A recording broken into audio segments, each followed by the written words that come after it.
this is a business operation system. And then they're like, oh, well, I don't see the value in AI. Sam Altman said there's a bubble, blah, blah, blah. I'm like, dude, whatever. Like, and then, yeah, but then, we start implementing shit. And then they're, it's like, then they start to see it in their use cases, because like most people come and they're like, oh well, we want it for marketing, and I'm like, yeah, cool, that's obviously the most viral part. It's like, oh, we wanted to do outreach, I wanted to automate the leads that I have, blah blah blah. And I'm like, okay, but this is cool and all, but like, what about, like, what do you do for your business? And they're like, oh well, I have to process these documents and blah blah blah. I'm like, okay, no, that's where we need to put the AI. It's like in the document processing and the analysis and in the blah blah blah. Like basically, not what's it called? He said it earlier. Not like entry level, not entry level. It was a different term, but basically like I don't know, mid tier jobs, and just like we're I forgot what the term was, but yeah, basically like it's like the jobs where it's not entry level, but it's basically kind of like a specialist. Like you have to have knowledge in that space. So like long story short, we're finding a really good entry into the market. And yeah, man. So I just want to keep growing, and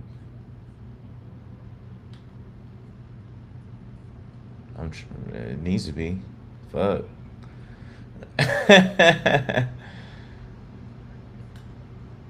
Yeah, damn it, bro. And yeah, man. One of the dudes I'm working with, he was like, "Yeah, we were supposed to have these conversations in January, and I'm like, we're having them now." And I'm like, "Damn, like that's. I mean, that sounds good."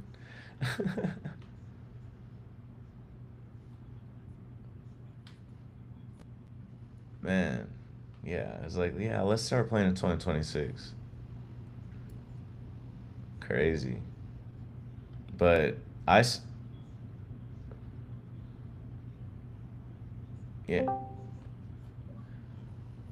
I'm down, man. Let's do it for sure, for sure. All right, man. I'll talk to you later. Have a good night.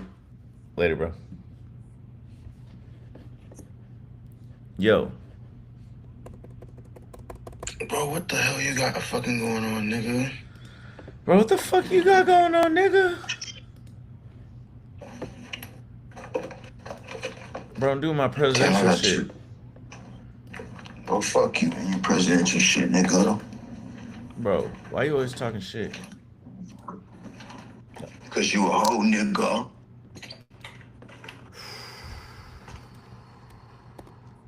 Bro, oh my gosh, bro. Mel, fuck you, nigga. That's how I feel.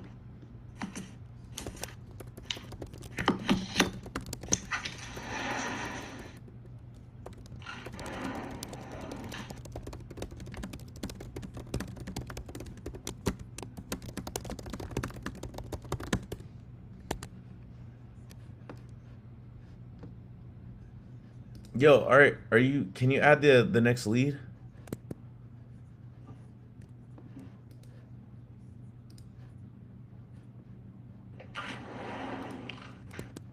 Stupid.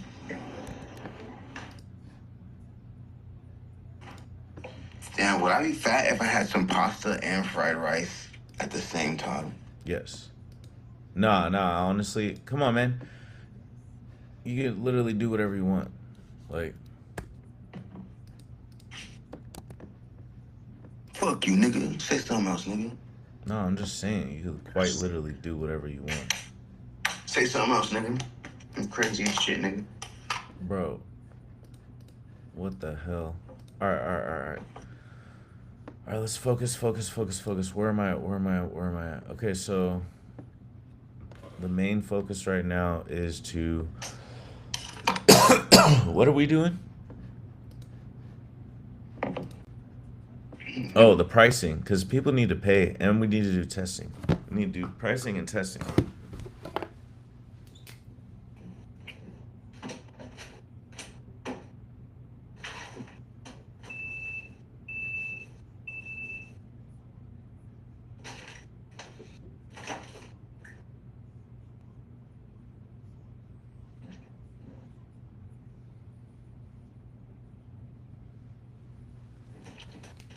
right, let's tell it. Well, what we testing, nigga? Well, let's figure out a testing strategy first. I think that's what we need to do. Because I I'm gonna think, test no bitch, nigga. yo, Shit. I'm gonna jog on. bro,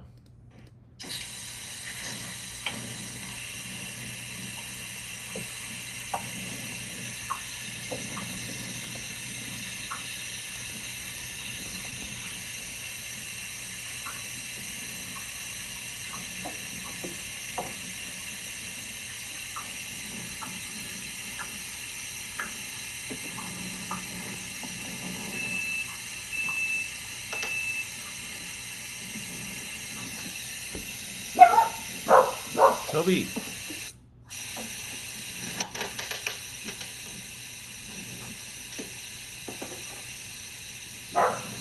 Toby,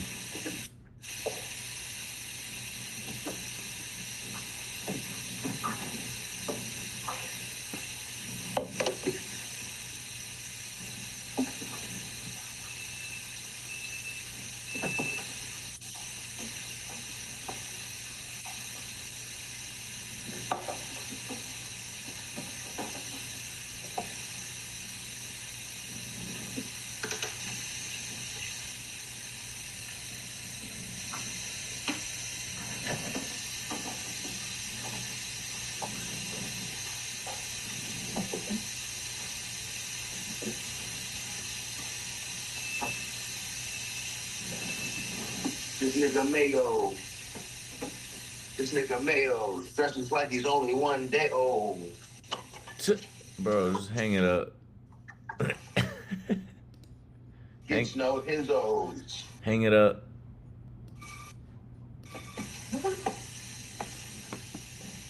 I got money by the Lizzo. I got money by the Lizzo. That's kind of funny. Like money by the Lizzo, like load. It's like Lizzo. Lizzo's like a big bitch. Bro, my money fat like GP, what the thing? my money fat like Lizzo, nigga. All right, bro, come on, bro, cause but I think I just gotta start going harder on this free label shit, bro, on the set. Bro, you're wasting your You dig what time. I'm saying? What? That's what I'm saying, bro. You're wasting your time, bro. Every time you fall asleep, we're losing money. Like literally bro, why do you think I don't sleep? Cause every time I fall You asleep, don't I got no lose money. fucking money, nigga. What? What? Like, bro,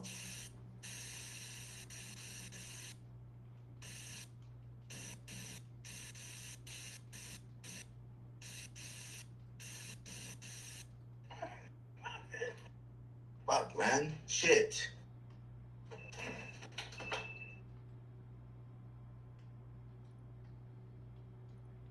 I'm telling you, free label's the slave ship, nigga. Free label's the slave ship, nigga. Bro, I'm trying to tell you right now, nigga. It's quiet for all that shit, nigga. Bro, what you just say? It's quiet for us. Yo, come on. I'm in the Discord. You said you have things for us to test listed in the Discord. I just Come said, the all fuck right. on, nigga. Hold on, Let's miss. fucking go, nigga. Like, what the fuck? You're on. I get into the Discord. You're fucking talking to this. I don't know who the fuck you're talking to, nigga. Let's go, nigga. Bro, you have no Fuck, nigga. bro, you have no clue what's going on. Gonna talk shit about me being a fucking tiny top and shit, bro. I was listening. I had my eyes closed, nigga.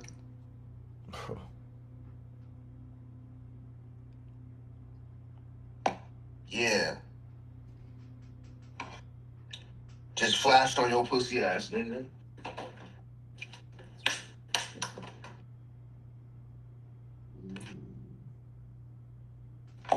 I just flashed on your little pussy ass, nigga.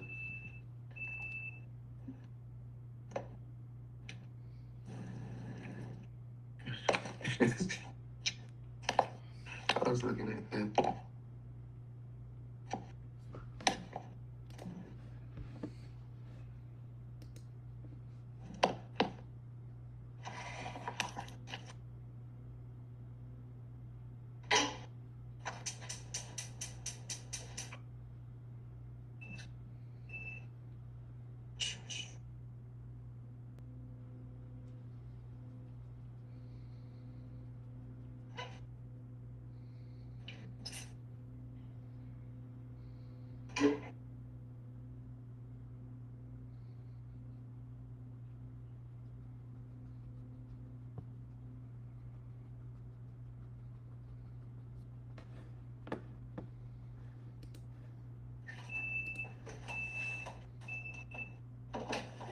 All right.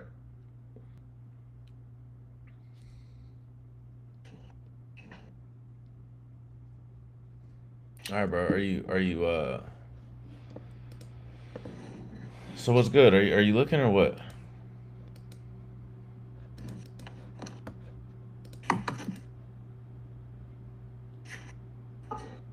Yo, send it to me. Send what? Where do I go for the shit, nigga? Can't you share your screen?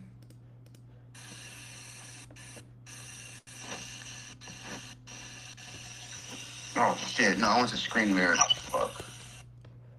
Um, oh, how do you share your screen on Discord, nigga? How the fuck you share your screen, nigga? Come on, bro. Oh, share your screen. Come on, bro.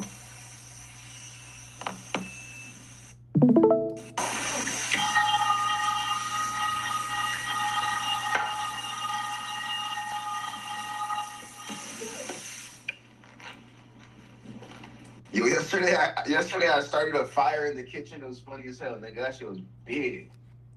I had to put that motherfucker out. All right, come on, let's go. All Oh right. shit. So, Come on, man. bro, share your screen, man. I think I am, nigga. Come on. Yo, honestly, Discord is a shit. How come we haven't been using Discord? I don't know, cause I'm confused as dog shit right now. I'll tell you that.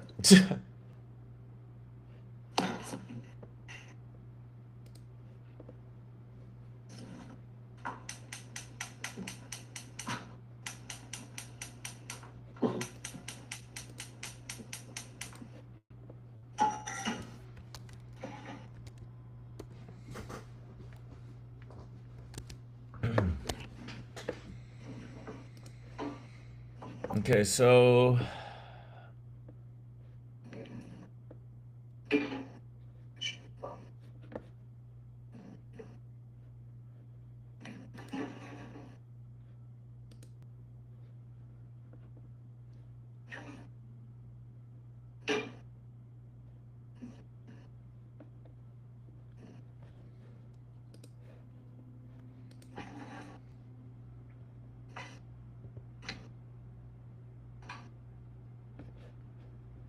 all right, go back to Iris.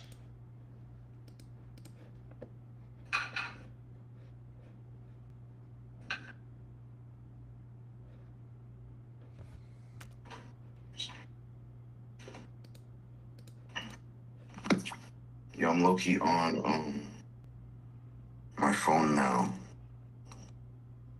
Oh my god, how come you're not in Discord on the thing? What? How come you're not on Discord on your iPad like you were earlier? Cause I'm in the kitchen now, nigga.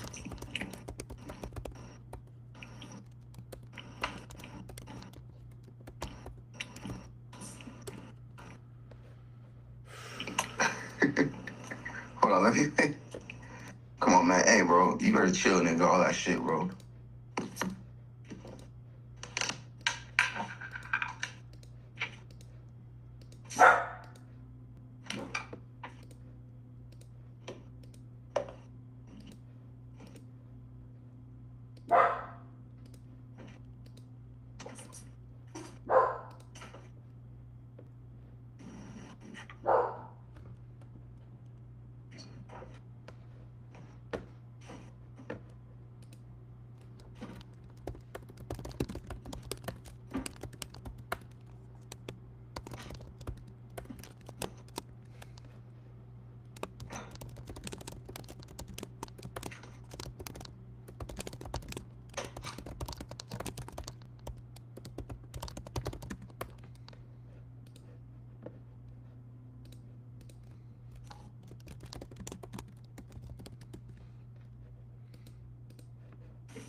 Bro, come on, man.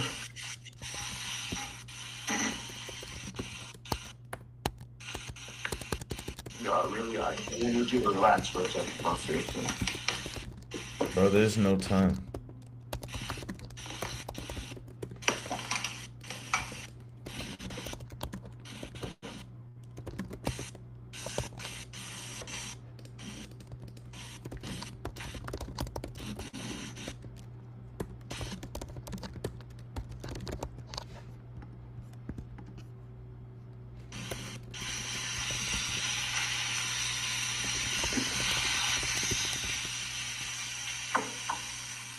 Fuck. Whatever.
Bro, come on, man.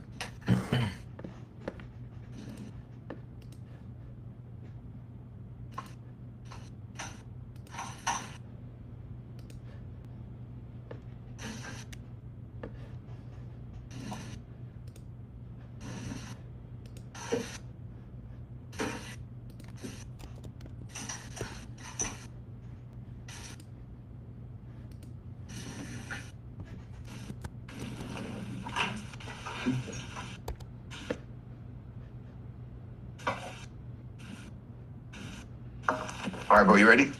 Yeah. I'm about to go back in there.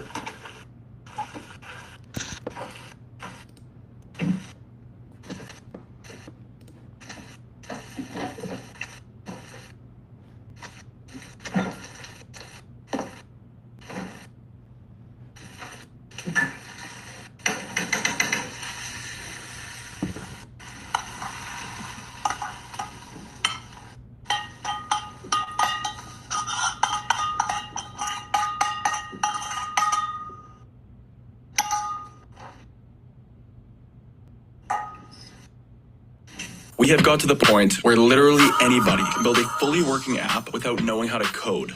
This is Base 40.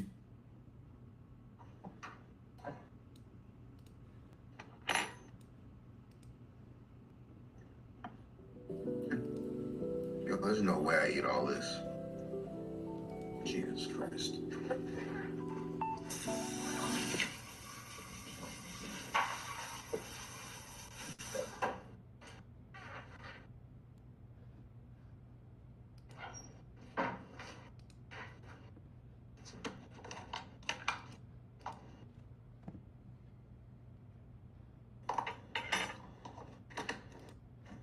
All right, let's go. Come on. Oh, shit, nigga.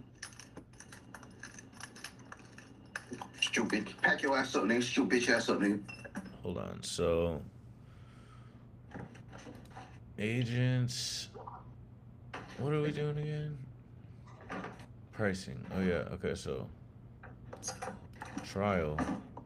Bruh. Let's put some real prices in here. Copy as.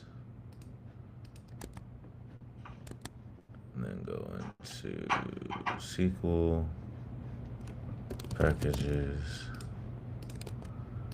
Let's delete. Put these in there.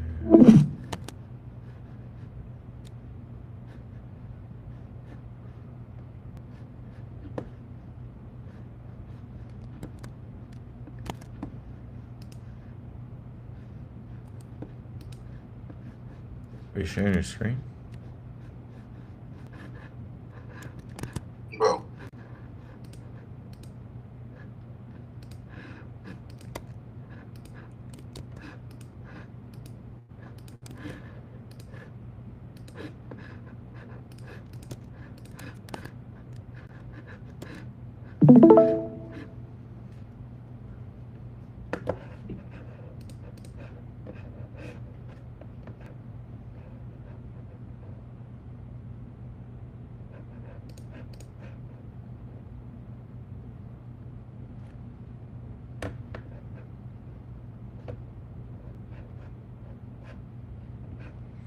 $200, $2,500, and $5,000 a month.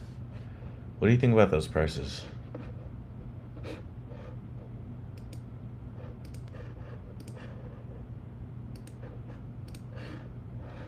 As you said, you finally took the $25 off. Yeah.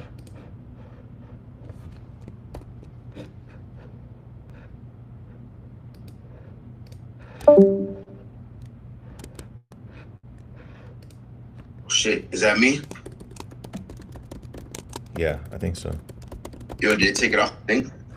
I don't know. And stop screen sharing? Yeah, I can see your screen now.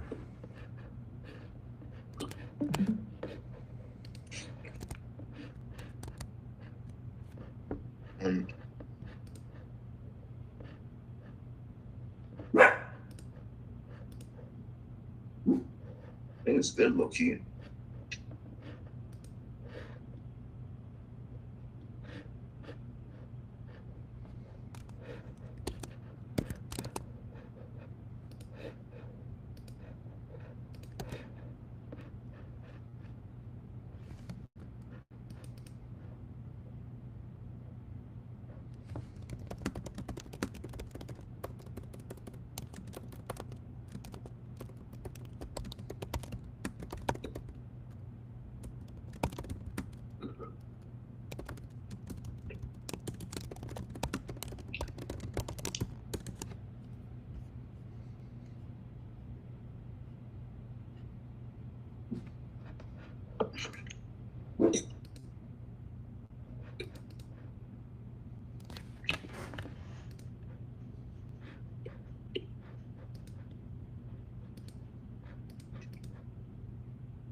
Yo, when I saw it on the Discord, I thought you would like actually have like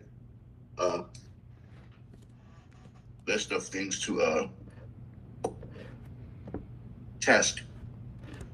I do. So go to Discord on your actual device. And you should see in the Discord chat.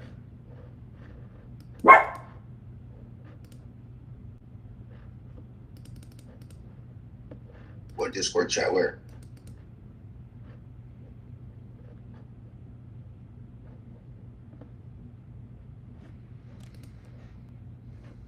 Hold on.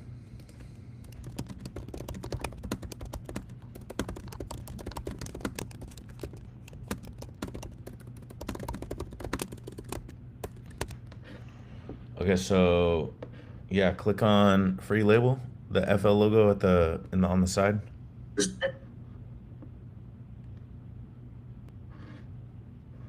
Click on QA, or scroll down. Actually, go to I don't know if I actually invited you.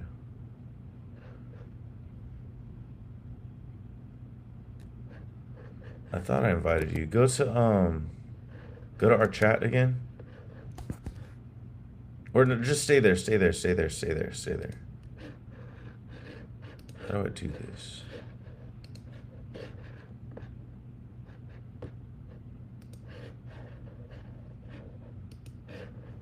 Oh, okay.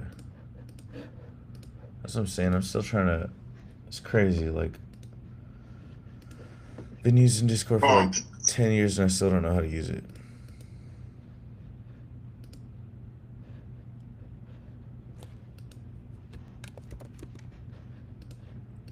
All right, did you get it? Do you see it? QA?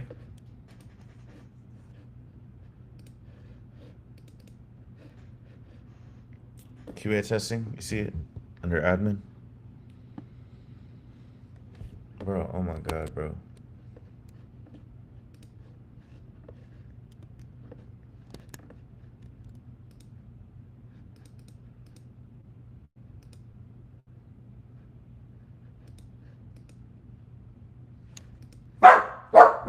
Shut.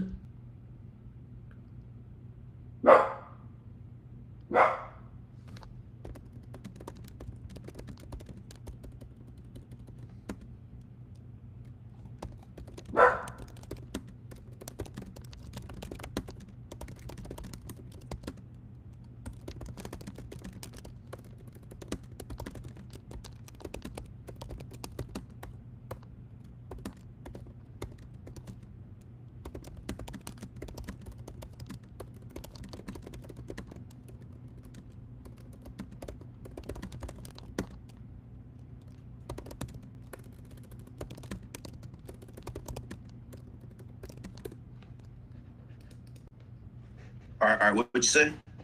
I'm back. Dude, this is insane. Wake up, nigga.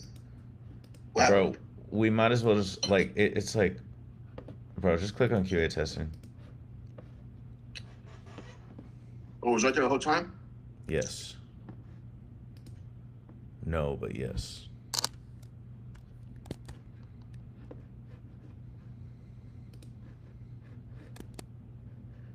Come on, nigga, let's go. Come on. All right, are you in there?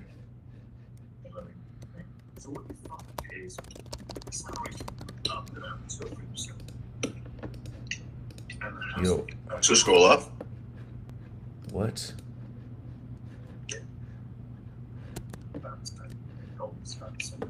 And that's because they're printing. Makes nothing sense. So you will have a big stack. Click on pinned messages. I was just saying, I'm so. Yeah. Teams. Where's that? It literally says, like, just read. I wish you would just use your fucking eyes and brain. I literally am. Oh, I'm looking over up top right here. You say yes? Bro, read the actual. That's how I can tell you're not reading anything. You said click on what again? Pinned messages.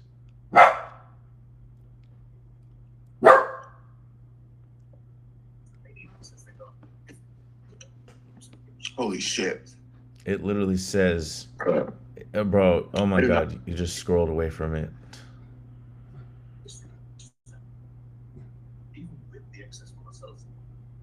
Where the fuck did it say pinned messages? Dude, you keep passing it, but I don't even know what to say at this point. That right there. No. Trello. Yes. No. Scroll down. See, oh, look. Okay, scroll up. See, the pin. Do you Why see is it right here? Because you had it right in front of you, and then you made it complex by like scrolling away from it. It was already on the screen. You had it up for like 5 minutes. I was seeing it all around the world. There's Come on, man. So this is the pin message. Yeah. Just click on the pin message.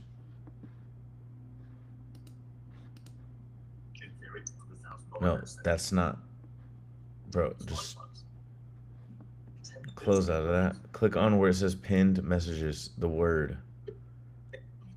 Oh my god. Okay, now scroll down. Bitcoin isn't based on anything. It is a database in the sky that is backed by Alright. any sort of valuable asset as its byproduct. So how can we have faith in Bitcoin? You make me have a brain aneurysm, bro. But many would say it was Bro. and if everybody decides that it's out, it's completely different. So all done. You made that very difficult.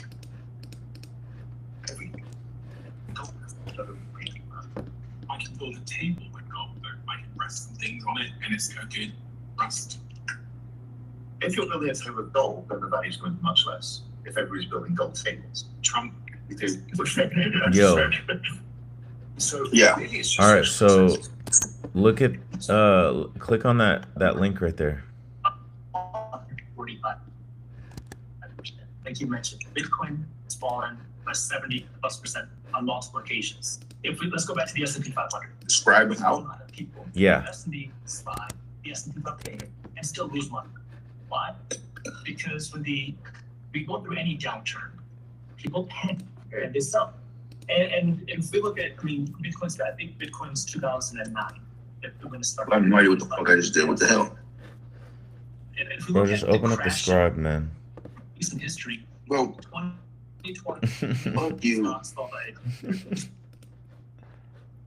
Bitcoin fell by 50%. 2022, stocks fell by 20. The S&P fell by about 20%. Bitcoin fell by 60%. So in those times, people who are in the S&P are freaking out, selling. Yeah, but here's the thing. This is the risk reward people understand. If you've got time frames, let's say the average drawdown in the S&P during the pandemic is 10%. Here you go. I'm there. Come on, man.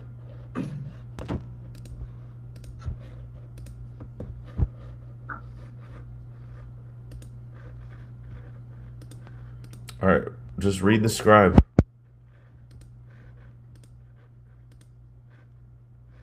Choose it, pay experts. Of course. On it, need it, cheesy.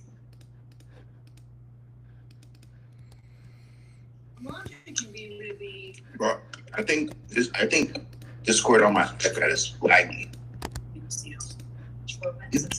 helps keep your wallet fresh. Whirlpool, every day it can. Bro, you have like you're starting to sound like a you're starting to sound a little. Bro, man, let's go, man. I'm here. I'm here. You take a fire. Come on, man. That's all. Yeah, drop your prices. You're getting compensated 15% of your returns at best. In Bitcoin, the average drawdown in the same period will be about 70%. You're getting a 150% return. If you're really winning side note, if I buy it and I can sell it for a higher price, that's the so all of these are in a nice trend channel. They go up. So anybody buys something and hold it on, go up. Well, what about, let's look at housing. You can say the same thing about housing. 2008 housing crash. Just hold it. I have too much debt. I'm underwater. My bank's taking it from me. People are buying for debt. Yeah. Which one? But housing is different because you can endlessly create more housing. And we have a demographic problem in housing that makes it more complicated. Demographic problem is A, everyone's leaving the cities now. B, the generational gap. Nobody can afford the boomer houses. We don't have enough cheap housing for young people. People are relocating, moving around. So we've got a very interesting. Are you serious right now? Are you looking at the scribe or what? The fundamental differ is not that there's value in crypto. I own crypto. I'm looking at it. But it's the now they're high rate teams. Do I click on it? Breathe. Second piece of my portfolio. So I invest in my own business. I have real estate, stocks, my speculative assets, and then a little bit of dividends. Imagine how difficult. So this is our one step by step shit. Yes. For the average person, versus buying. It's so easy. There's no cost. So like buying a house, like servicing, so there's no debt involved. There's nothing. In the theory you think you have, how many people end up losing money when things go down? How many people panic, especially with Bitcoin? Because if we look at especially the early adopters of Bitcoin, who are those people? These are the people that, well, a lot of the average person is, I want to get rich. I want to get rich quick. It's, I want to make money fast. Versus, the average person who's buying the S&P 500, this is somebody who is, I want to invest and build wealth for the long term. It's a very different mindset. The average investor of this is 32 years old. We're saying, you need to invest for the long run. They're never going to have a house. So their whole vision of their future selves is utterly destroyed. But look, so you said It becomes a logical thing. Actually taking risk, it's logical. Because there's nothing to lose. So Bitcoin, you're saying, is 145% a year. Yeah, and in recent years, as the trend rate of adoption grows, it's probably down to about 100% a year. Let's call that for easy maths. But now, let's think about this just from a practical long-term perspective.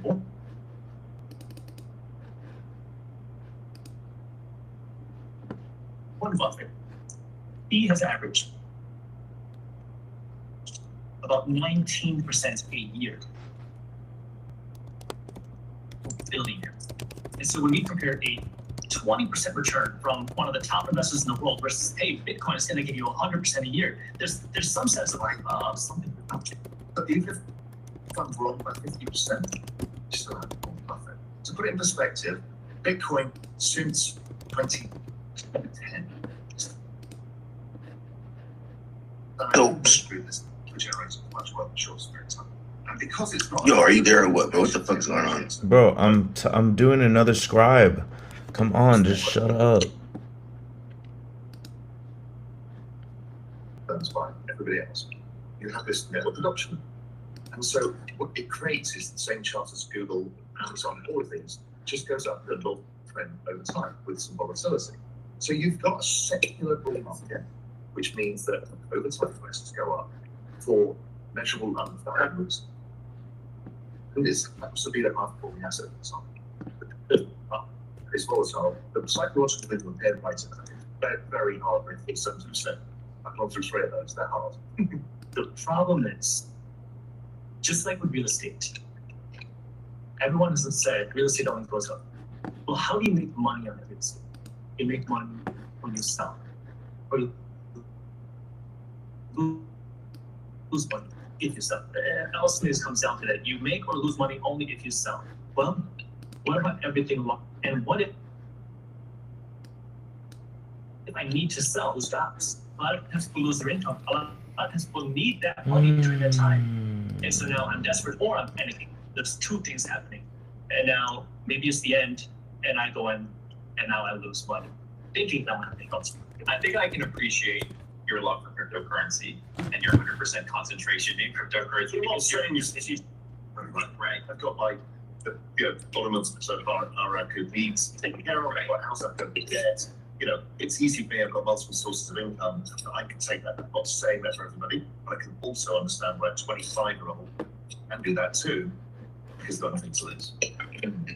But do you think that if 25-year-old puts their entire salary and savings into Bitcoin and they lose it, let's say they run through a 70% drawdown, aren't they just putting themselves in a bigger hole for their future as well? Like maybe before there was a glimmer of a chance that they could put it to buy a house that I can. Most important part of financial markets is the least understood.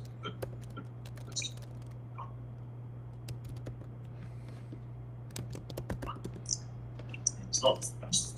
We've all kind of screwed up, as we're friends with our parents. You can do that several times when you're young, and it's okay. You just don't want to do it At age 50. At age 50, Sure. You really, really don't. You become more risk averse, generally speaking. Okay. It just depends where you are and how much time you've got to take that risk. Now, if I'm investing in Bitcoin, a lot of the value is It's for, like, I started buying Bitcoin when it was $8,000. That other stuff is equity, is the big sure. In my view, is theory.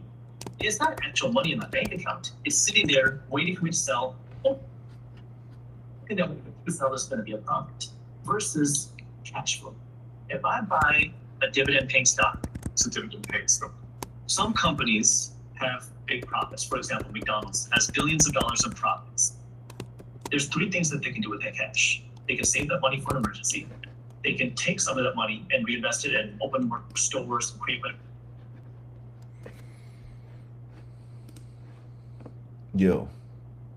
burgers, give this money away to their investors, the shareholders, public dividends. So it's a cash payment for doing nothing except owning that investment. So if I buy something, whether it's ETF stock or whatever, that's paying a dividend, or a rental property that's putting money in my bank account every single month or year, that's money I can use to buy food, go on Yo. vacation, do something. Here's what, let me tell you, listen, so I started my Bitcoin at $3,000. All right, so I went through multiple crashes. I remember when $20,000 of Bitcoin was oh my God, we did it.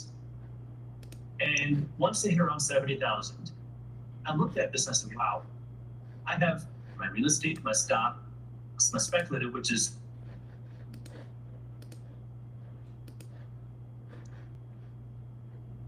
I need to lower this. That way I can have some more income. So what did I do? I sold some Bitcoin. I bought rental properties. That now rental property is putting money in my bank account every single month. The Bitcoin, it's a big number on paper, but it doesn't actually mean anything unless I do something. Could you stake it, which means you can stake the cryptocurrency and make a monthly yield from it? I was looking against it. Now, that's adding risk. Well, what happened if I take a 80% loan, 70% loan, let's put this up.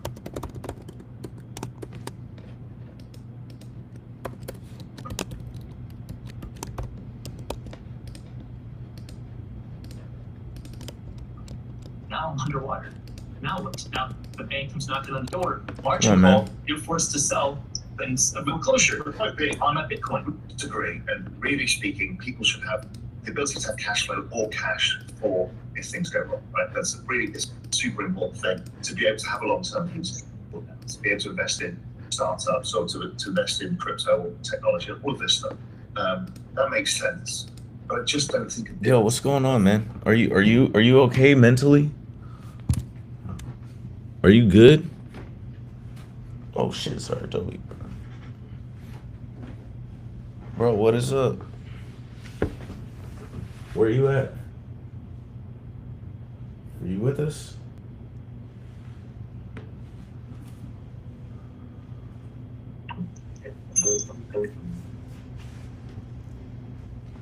Toby, what's up?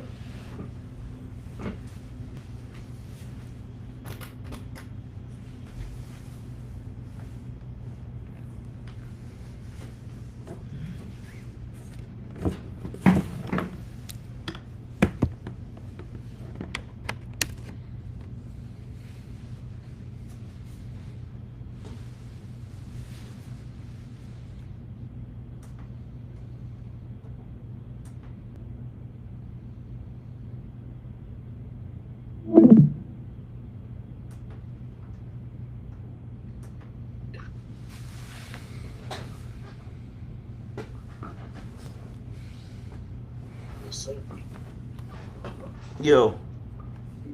Yo, my shit just started and it said a stream failed, some type of unauthorized broadcast. That's what it said.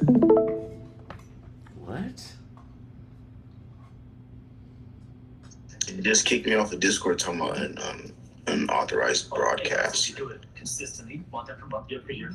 What is it talking about? If you start investing for dividend income, I call it a decade of sacrifice, and this is why Yo, it's what so is going hard. on, man? If you're 33 years old now, you're sacrificing until you're 43. You're going to become 43 at some point. And imagine if you're 43 and now you're going to be in that, to pay for that car, to pay for the house, you don't have to worry about it. Well, do you want to have you have the Bitcoin, or would you rather have more security?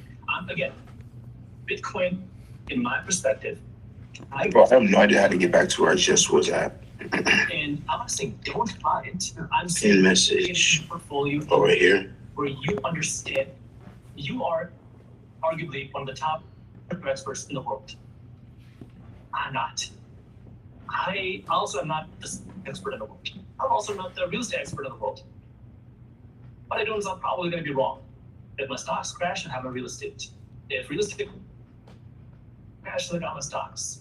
Crypto crashes, well, that's part of my speculative portfolio. I really don't care.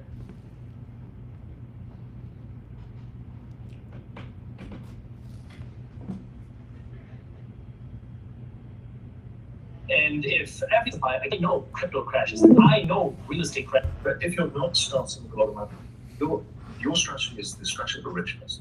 Oh, I've got houses, I've got dividends. Right, yo, I'm looking at this and I just feel like when I'm working on it, it's not that simple, you know. Bro, because you don't. Don't worry about that. If I were to explain that to you, it's like explaining, like a child, why, you know what I'm saying, like where they came from. Like you're just not ready to hear that shit.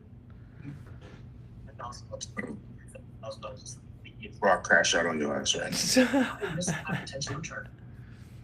Or be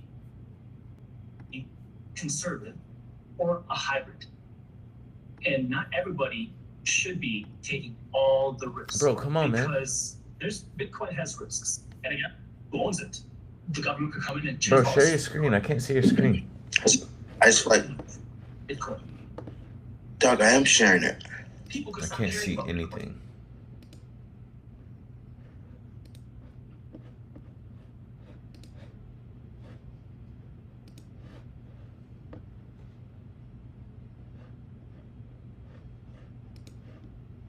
What would you suggest they did?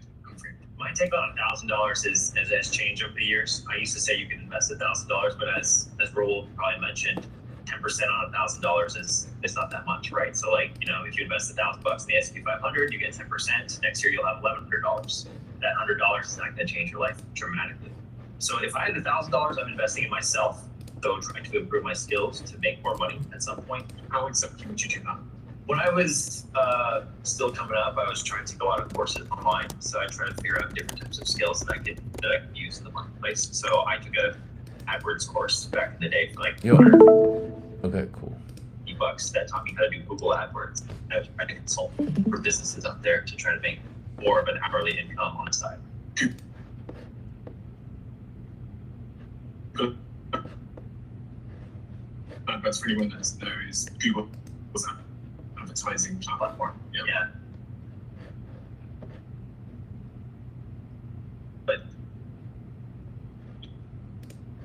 you know, anywhere where I can command more of the Right. Like I said, I just feel like Was, and you could, you know, kind of bridging the gap for people's ignorance. So most businesses now would be dramatically more efficient and effective if they understood even the basic AI. Yeah.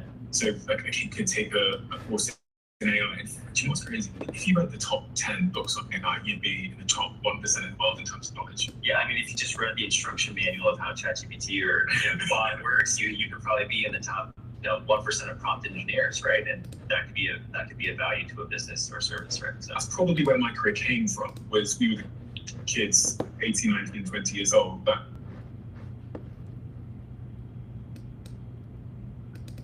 knew. And I started my first business, and then there was soon hundreds of us. and there's a lot of these apps right now coming out from 18, 19, 20-year-olds. Have you seen that Yeah. little profile of that guy who created Cal AI? Cal AI is this app where you take a photo of your food and then you send it to AI and it tells you how many calories are in it. Well, the guy's making $50 million a year or whatever it is. And I saw that this morning for me, $4 million a month he's made. Yeah. like basically it's an AI wrapper. Obviously, I think he has some secret sauce that he puts into it, but a lot of kids are using AI. to calculate all your calories. Yeah, bro. Come on. We already posted that to Free Label when it first uploaded. We're completely locked in. All these niggas are honestly late. They have no clue. Like, it's so crazy, bro. They have like no clue what is going on. And it's so good. It's so good. It's perfect. Bet your life savings on You know, it's like stressful, but it's so damn good.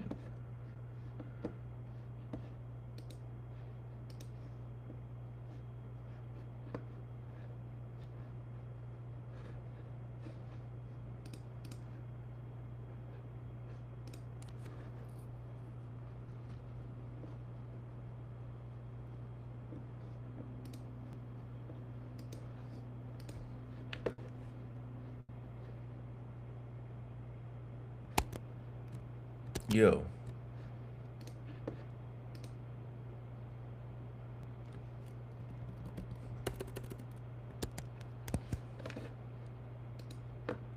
Yo, can you hear me?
Had died fucking with you, nigga. Goddamn.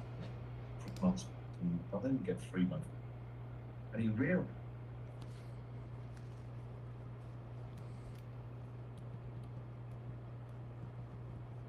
Bro, I expect nothing different. Bro, I'm sick of you, nigga. I'm sick of all this shit you got going on, nigga. For real, bro. Bro, come on, man.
Yo, man, what are you doing?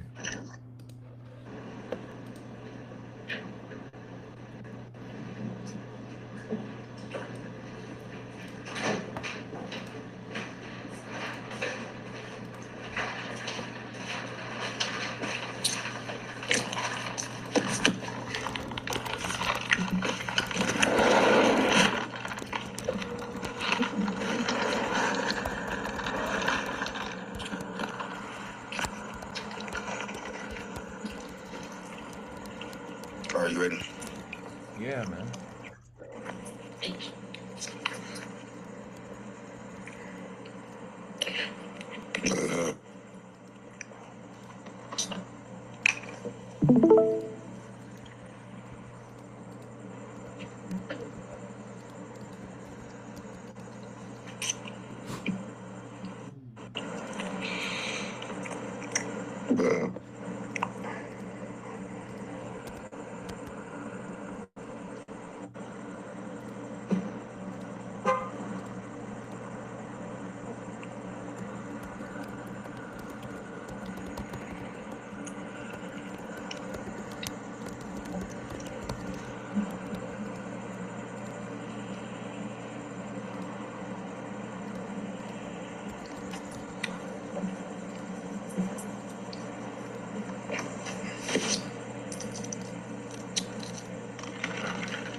All right, yo. So I'm here and I'm looking at it.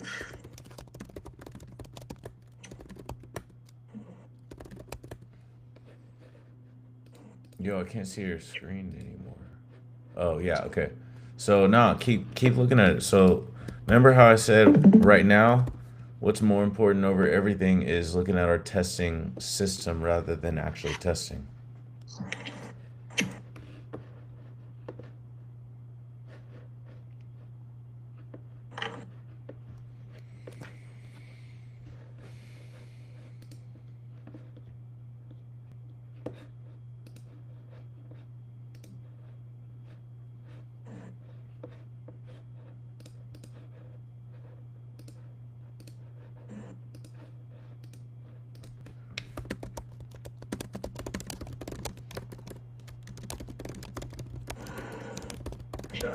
Shit, what's up, bro?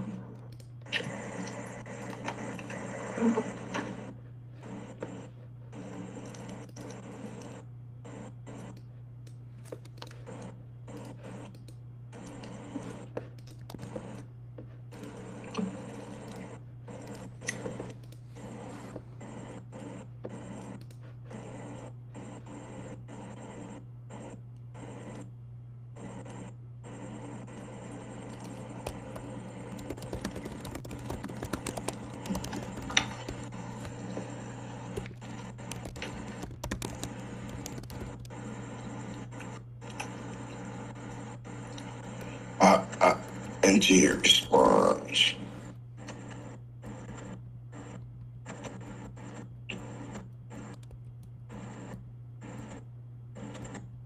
Dude, what the fuck is going on? Are you stupid? What is going on? Did you see that shit? It's doing a whole bunch of funky ass shit. What, nigga?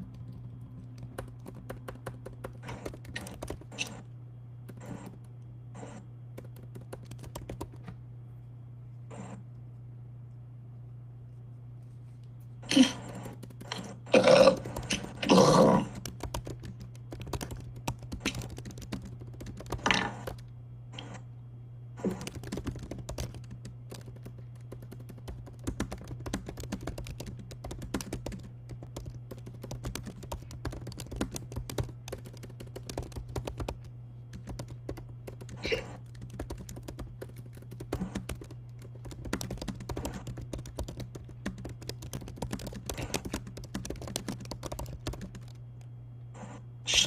stop, click, start speaking.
Create workflow.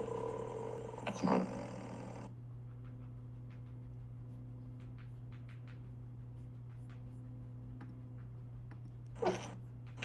Client scheduling communication, man.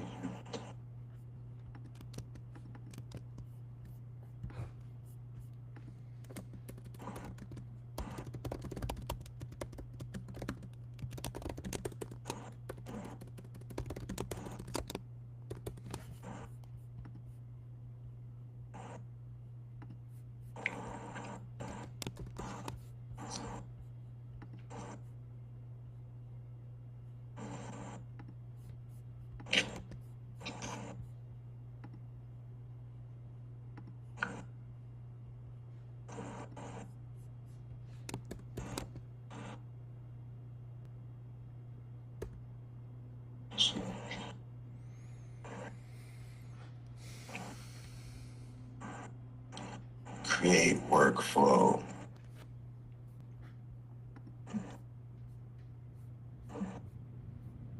Create a new account. Use any test data now. So they create their workflow, then create a new account. Yeah.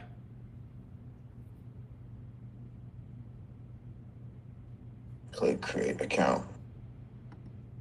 Click workflow. So you create your account, now you're in, and this is still free or what? So this is so even though you change the prices in the packages, they're still doing a free trial or So this is actually an old funnel. so is this live or not live? Um, Too long to answer. hold on.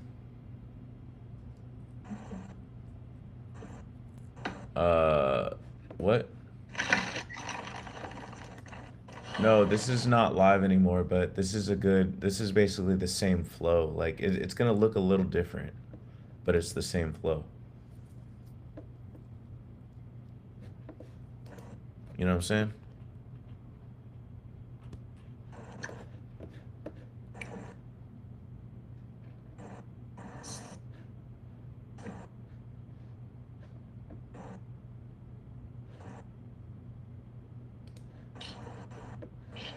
No, I don't know what the fuck you're saying. That's why I asked. Click dog walking service workflow. Wait, this it's repeating itself now. Oh wait, hold on. This is after. This is okay. So you had to go back to it. Click on your workflows button, and it pulls up that one solo workflow.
Yo.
Bro, I just chased this cockroach into the pool. That nigga's dead.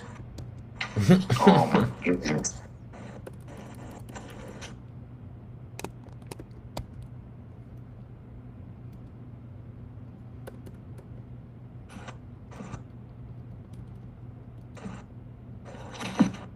Oh my god, he's like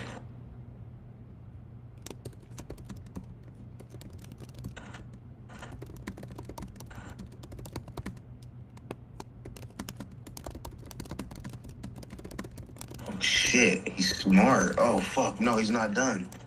He said fuck that.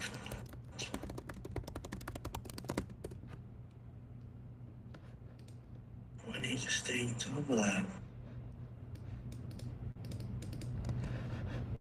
Bro, I need to stay on top of that shit, nigga. Yo, I got this cockroach fucked up. He's in the pool, bro. The pool's like deadly right now. It's like green. He's in the green pool right now. bro, this is He might life. get out. He's almost there.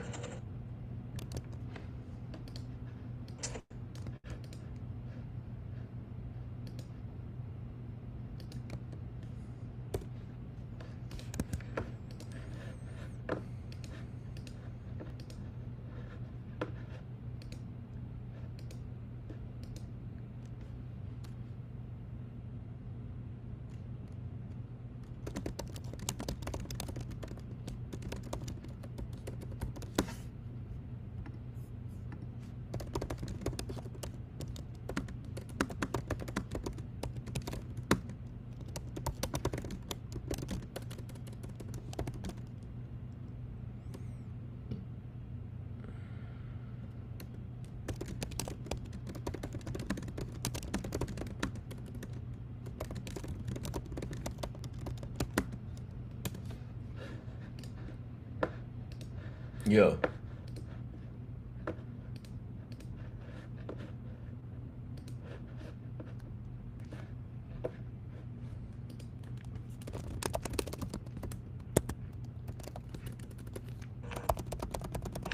But I think the cockroach is gonna be able to survive in the water, nigga. Bro, duh.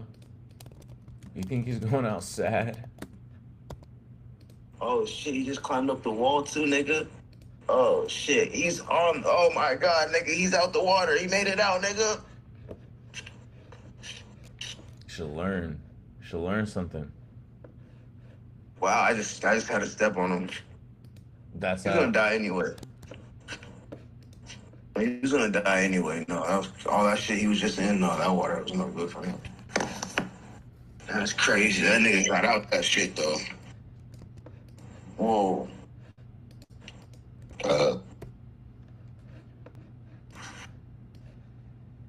Thought that nigga was dead, bro. Crazy.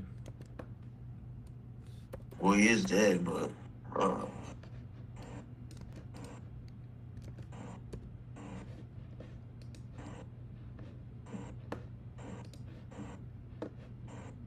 That was kind of crazy.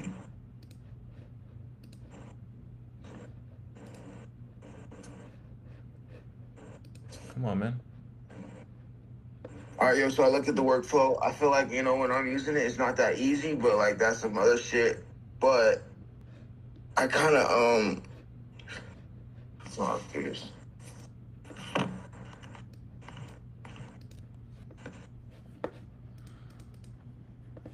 Yo, this is beautiful.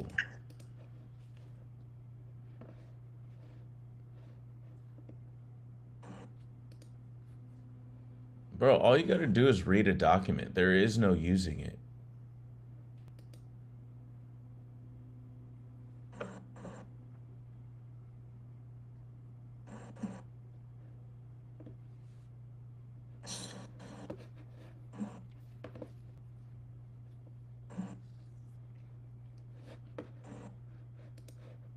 Yeah.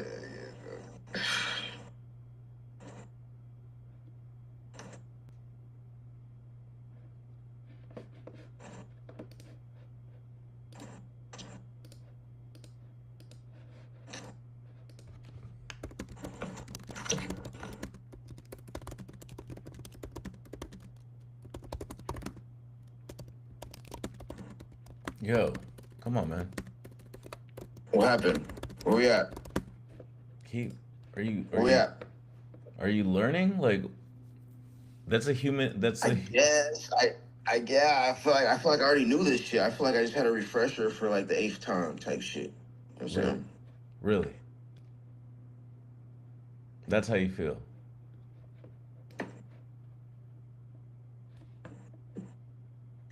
Yeah.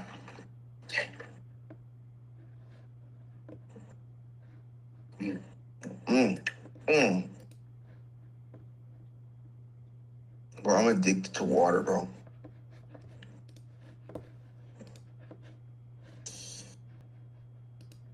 I'm addicted to water, man. Smoking weed, some good water, nigga. You know what I'm saying? Maybe a Newport, maybe not. You know what I'm saying? All right, bro, come on, dog. Like, I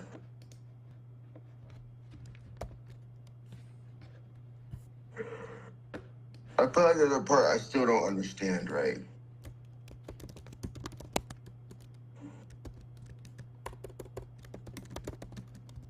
The part I don't understand is, do the results only appear in the chat?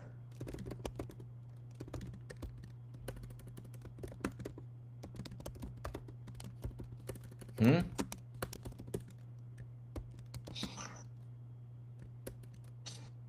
Do the results only appear in the chat? Because like even with this dog walking scenario, I don't see the schedule. Where was the schedule formed for the dog walking scenario?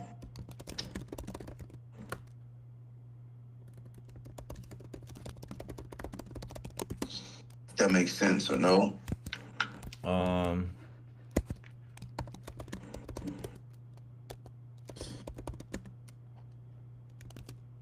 Hold on. Origin to where is the schedule for the dog walking?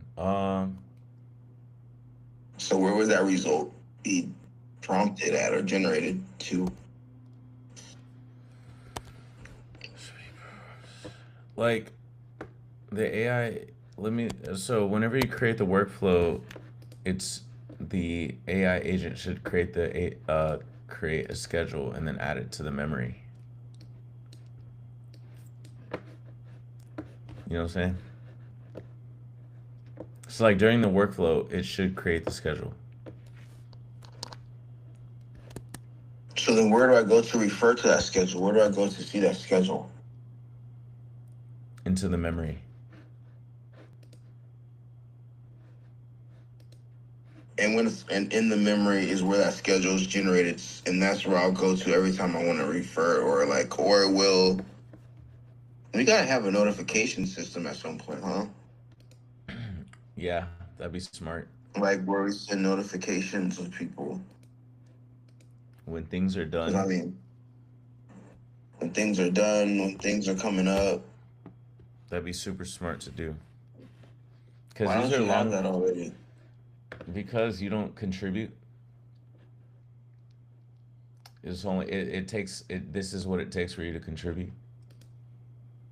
So while I'm busy working on all other parts of this big ass, gigantic ship, this gigantic spaceship, there's still a lot of rooms, there's still a lot of parts of this spaceship that need to run that you know, just Man, stop all lack that fucking contribution. cap shit, nigga. Fuck whatever you're talking about, nigga.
All right, so you got it or what?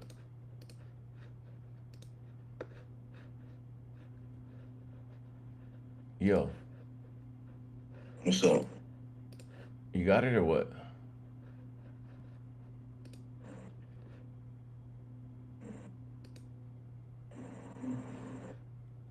Yeah.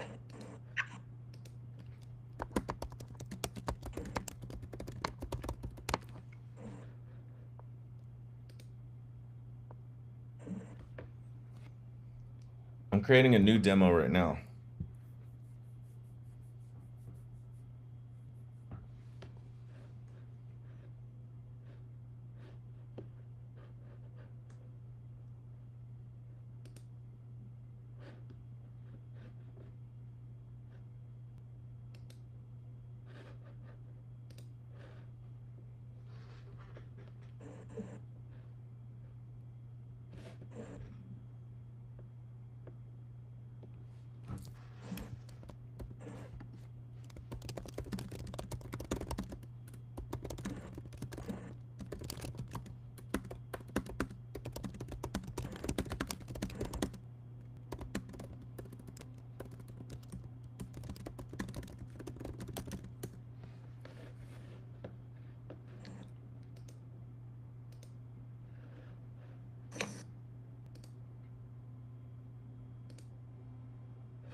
Yo.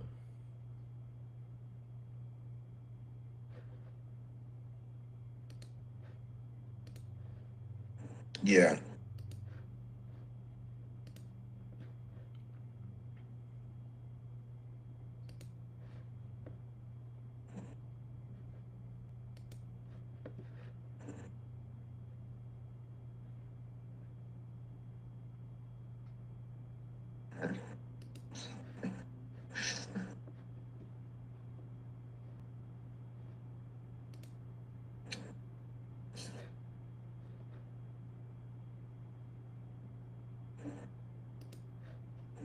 All right, I'm gonna give you another demo, okay?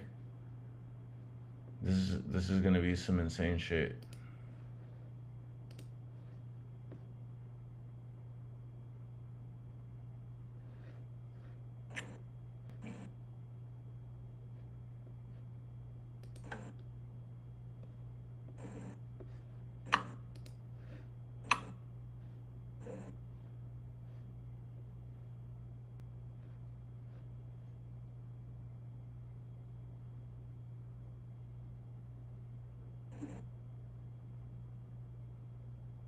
Yo, are you on your iPad? No, my iPad died. It died on the chargers. Can you believe that? It died while on the charger.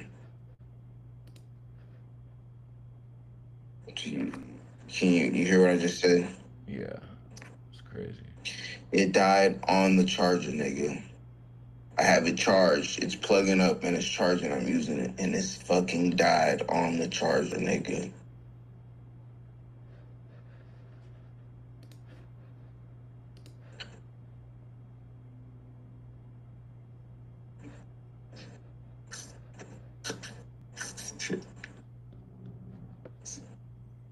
Oh, fucking shit.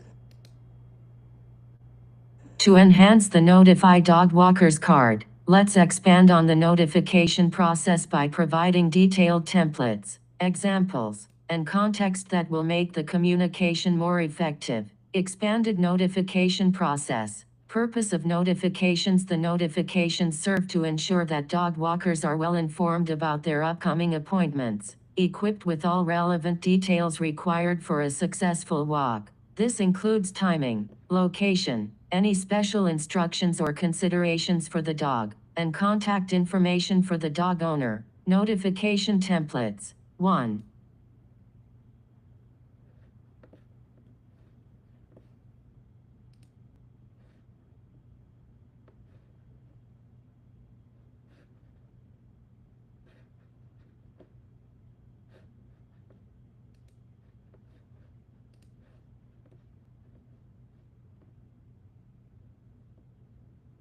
Yo. Yo.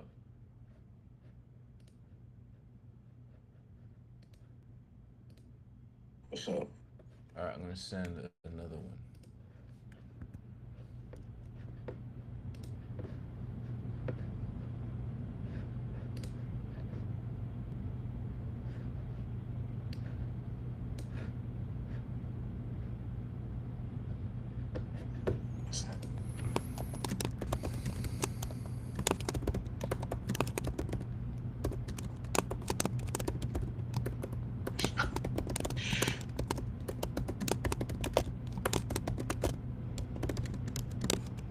iPad died while I was on the charger.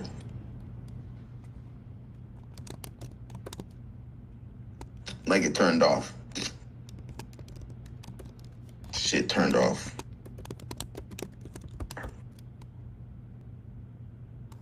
It turned off, nigga.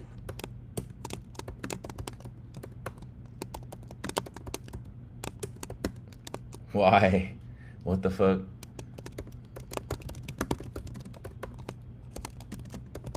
Dude, this iPad is so old, bro. Honestly, it could probably be like bro, one day it's gonna be like a artifact type shit. Like, you know, one of the first iPads, you know what I'm saying, to actually be, you know what I'm saying, advanced.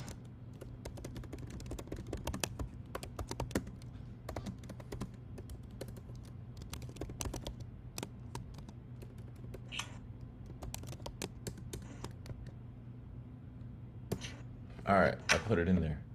Come on, let's go. Bro, where did you put it? Where? In here, I'm gonna put it in the pinned messages in 3, 2, 1. All right, it's in there.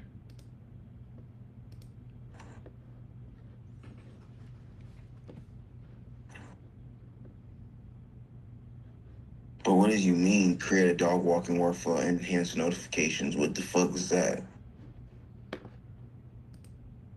It's not even what's going on type shit, bro. Come on. Hold on a minute, slow down. You don't got no notifications, nigga. Cap.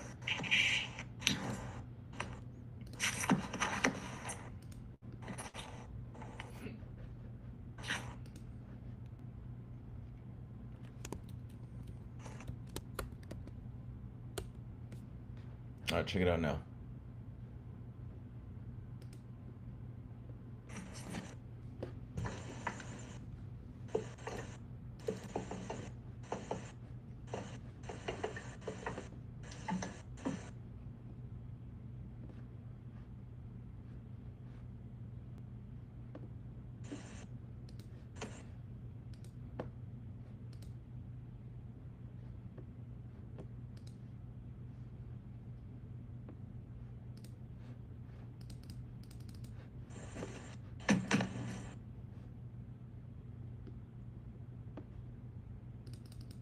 But is this gonna, what does this guy do for anything?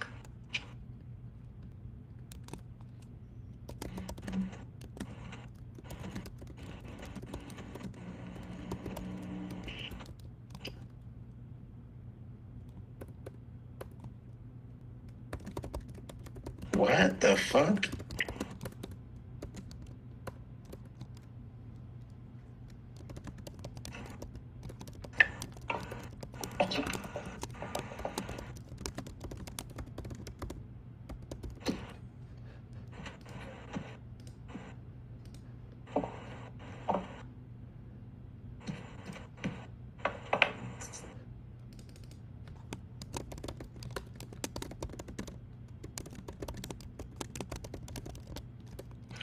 Why does it say type I need a dog walking workflow? And then it says generate, but it's saying generate social media content as a human, then has a human review it, and finally posts it to my channels. And it's talking about dog workflow. Then it says I need a dog workflow. I'm so confused. Route. Did you see that? Are you looking at the shit? Hold on. I'm cleaning up the, cause you're complaining, so I'm trying to clean it up before you complain. Bro, you're a fuck nigga.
Yo, man, what are you doing, dude? Are you ready? Yes. You fix it? Yeah. I ain't on you, nigga. Hold on. Motherfucker.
Hold on.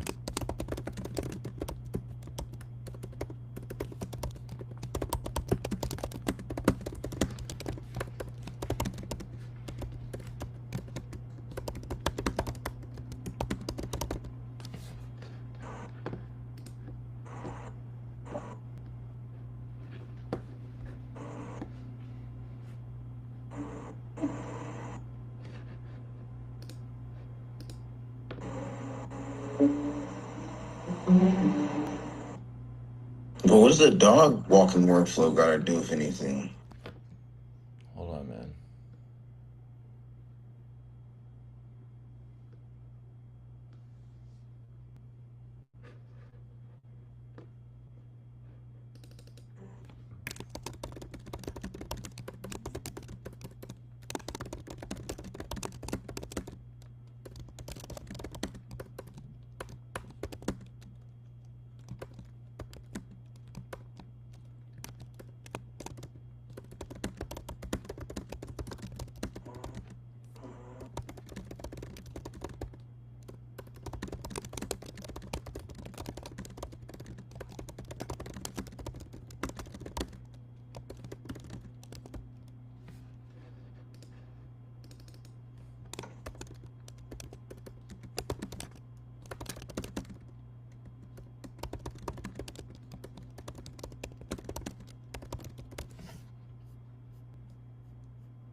Okay.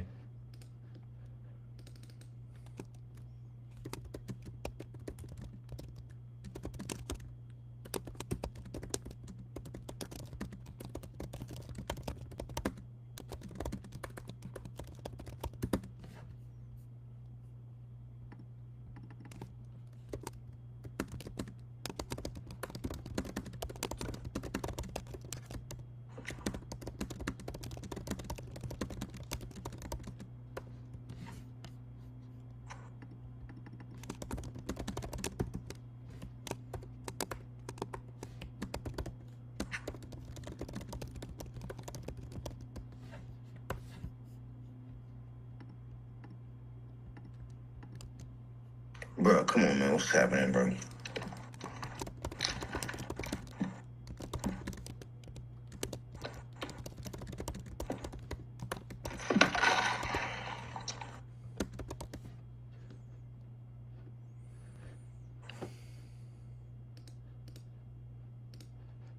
Okay, so I got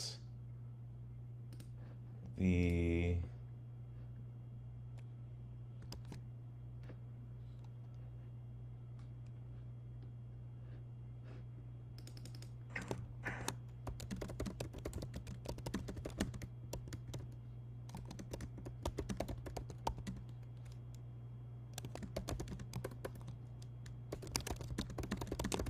all right. All right, now refresh that page. Refresh that page. Come on, man.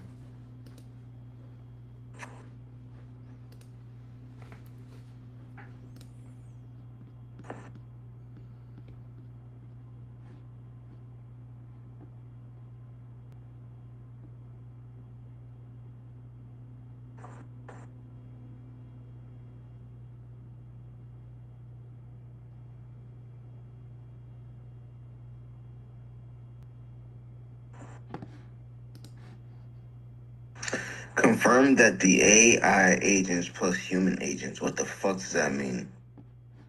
Bro, I'm not done. Bro, why you keep telling me refresh it, bro? I'm about to crash out, Because you're bro. rushing me. You're like Vladimir Putin rushing me.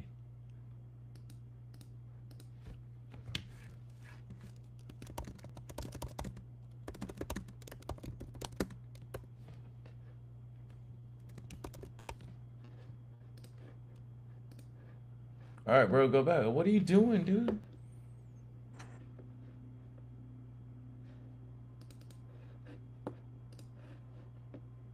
Bro, this is not working at all.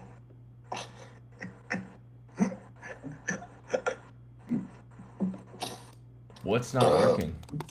We're supposed to be testing and not bullshitting right now, nigga. No, this is the testing. This is the testing. I hate you, man. You're bullshitting right now, bro. You're not doing anything different, nigga. Dude, open up the fucking dude. Bro, you're really bro, come on, dude. Bro. Come on. Bro, you're not doing anything. I'm looking at this shit, bro, and it's not really card holder name. What the fuck? Dude, it's like you're stupid. I'm literally realizing how stupid you are. This is crazy, bro. I'm like the average of the people around me, and I'm realizing how stupid you are, bro. This is fucking crazy, bro. You're the one sitting here. You got the dog. It literally says dog walker generator, nigga. It doesn't even make sense.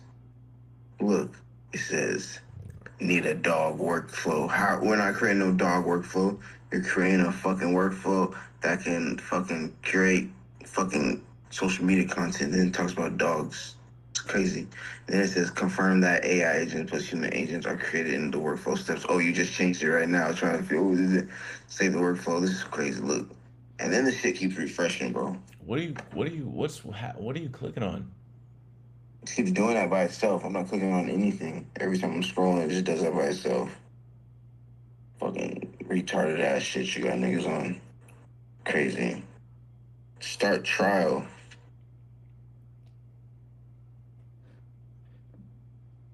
It's like how stupid you are kind of like hurts us.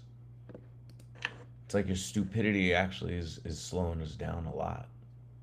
Oh, you think you're so fucking smart, nigga? Not really. I just think you're really stupid.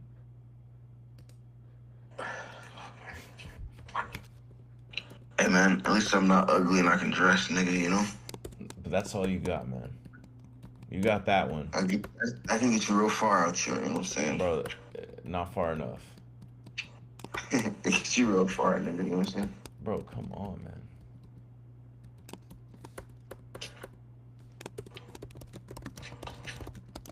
Bro, I'm really crunching numbers right now. You're taking me away from that. Yo, Bro, look. you don't Save have the no parts numbers to that crunch count. if you don't do this shit. I can tell you that. Confirm that check workflow imported.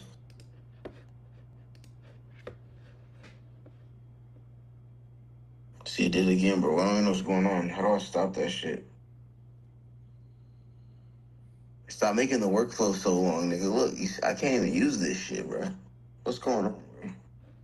Yo, what kind of fucking Charlie Kirk shit is this, nigga? Oh, you know what it is? It's because I'm saving it and it's probably trying to like update on your end. It says 33 steps in 4 minutes. 33 fucking steps. There's 33 steps in this. Oh my fucking god. Yeah, that's what I'm saying. I did a lot and you just do nothing but complain. Uh, I created all this and you do nothing but complain. Cause you know what? You think it's just not enough, man. Okay? Bro, you don't do You think anything. it's So enough, what do you and it's think? just not What do you think enough. your if my contributions aren't enough, what do you think your contributions are? Sad. My contributions are Sad. fucking God level, you know what I'm saying? Dude, shut up. Heaven on earth.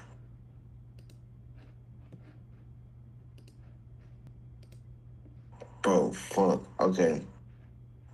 There's no way this thing's gonna let me get through all 33 steps without refreshing and kicking me off. So I don't know what to say about that.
Fuck, man.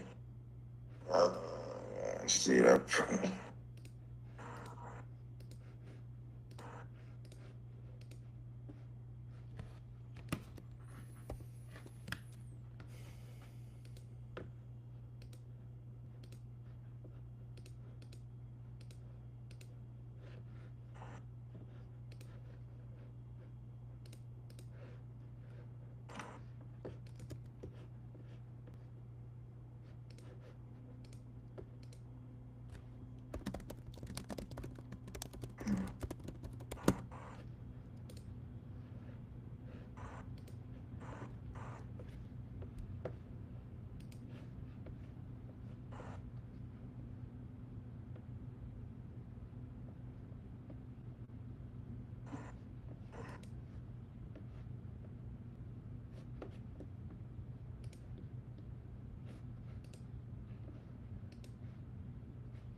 So we don't have a notifier yet. We're working on that shit, right? So like some way to alert people of actions need to be done.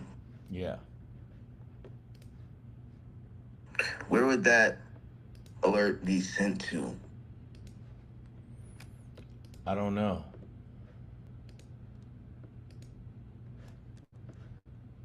The user's email.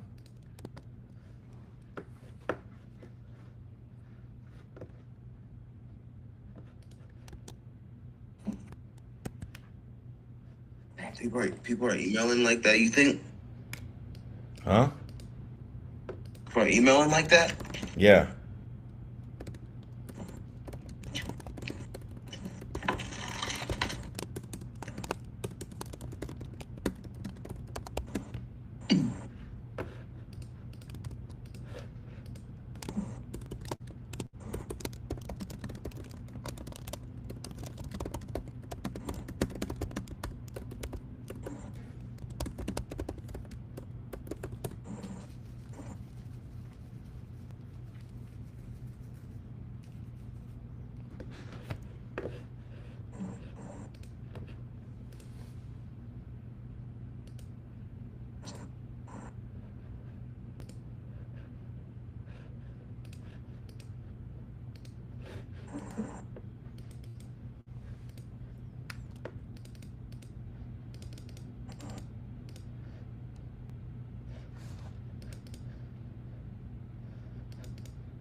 Hmm.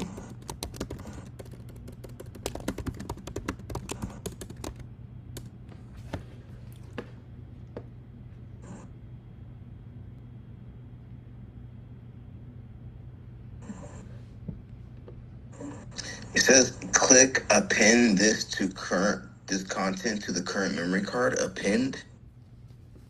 Add to current memory. Sure. It says append. Bro, do you know no?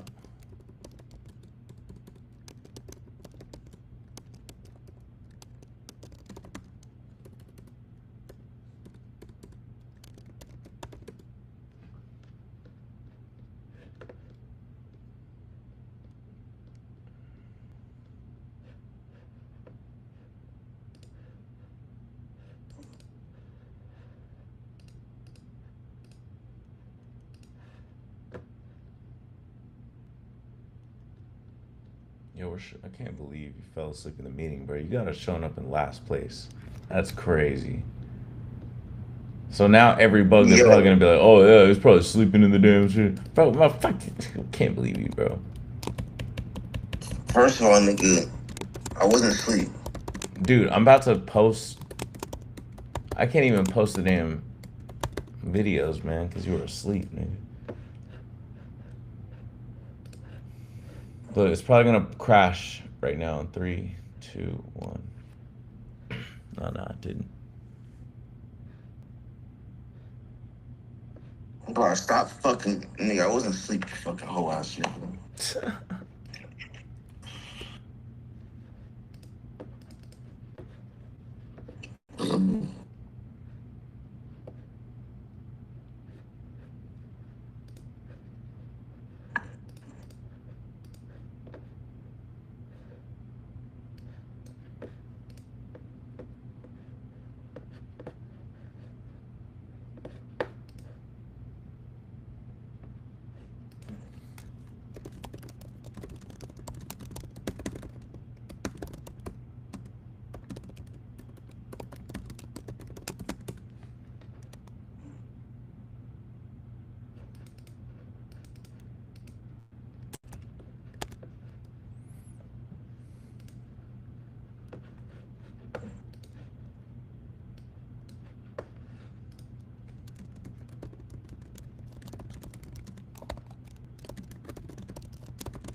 So now there's no notice way to alert people when the task is being ran. So like when does it so how does it get, How's it actually as of run a task? now, how is that task get ran? Like how does that So the task gets ran in the chat on that side. And honestly, we don't have it really comes out to the workflow. So I wonder if we should make the workflows public.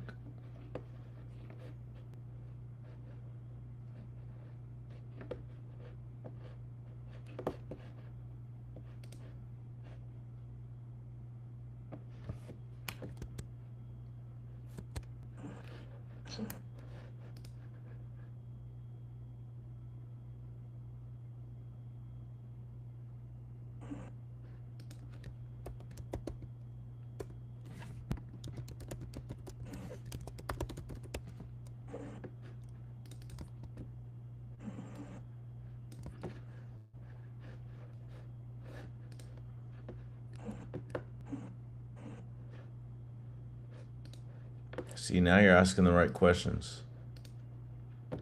Crazy.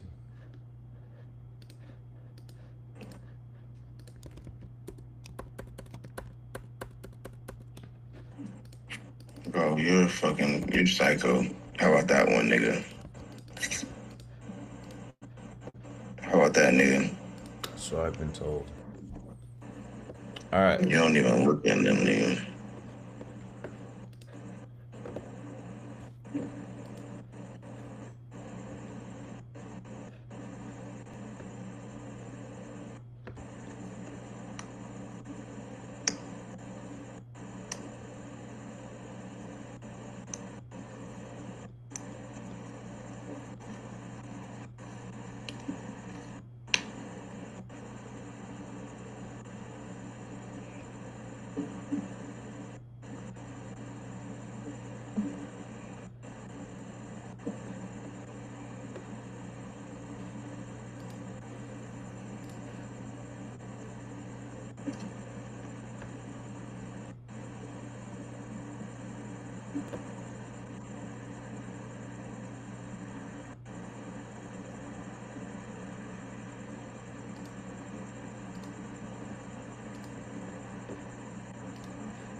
All right.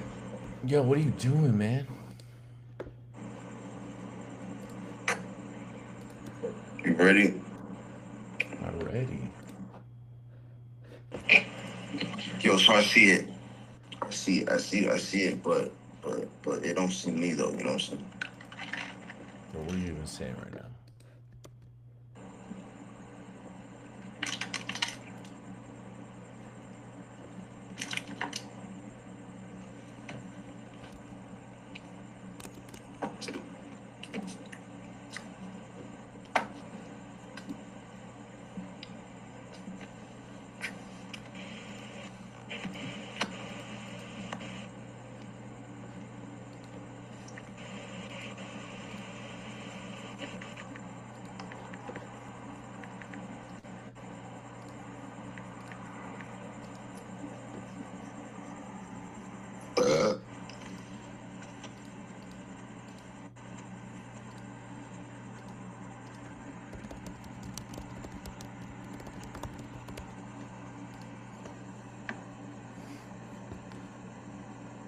Bro, come on, man. What are you doing, man?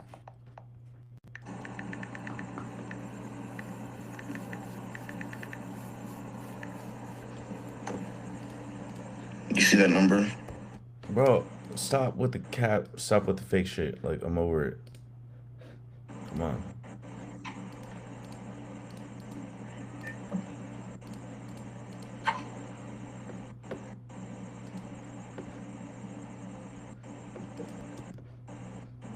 Bro, what is going on?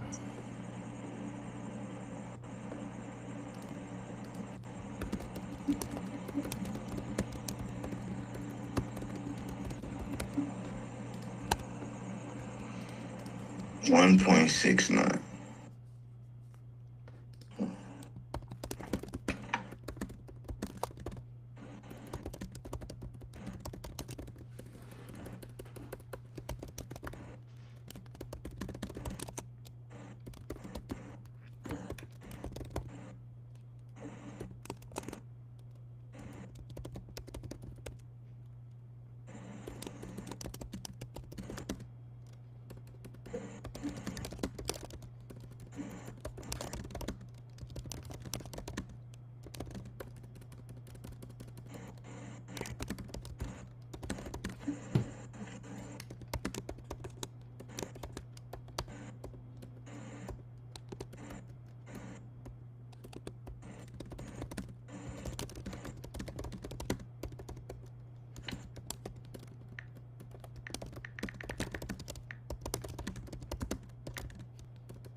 Yo, man.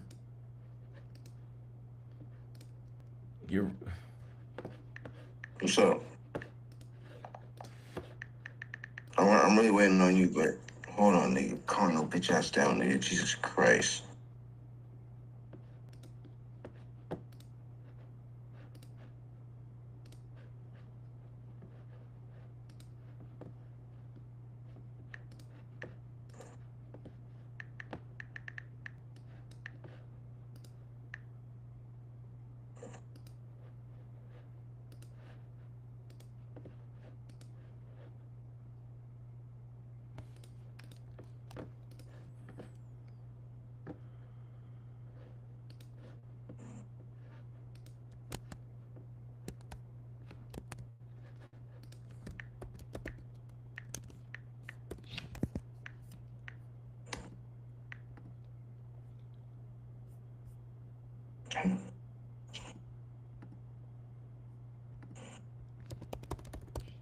Bro, I feel like I'm fucking Tom Lee right now, nigga. I might say Kaya, nigga.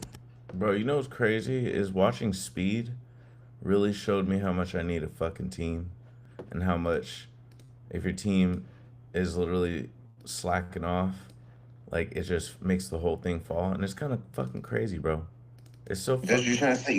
Is that what you're trying to say? I'm slack off. That's what you trying to say, nigga? bro. 1,000%, nigga. What the 1,000, fuck? bro.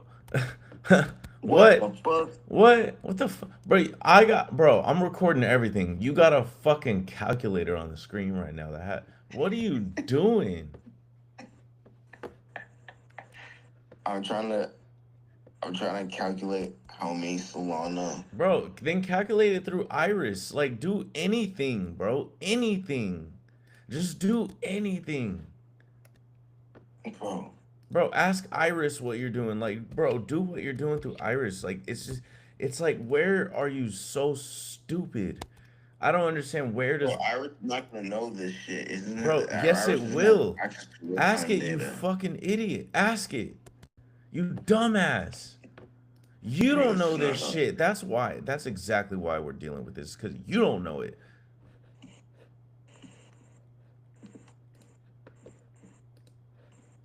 Iris doesn't Bro, know this honestly, shit. What I the feel like you don't do fuck? shit though on the set. Iris doesn't know this shit, bro. What the fuck? I'm guaranteed you right now. Watch.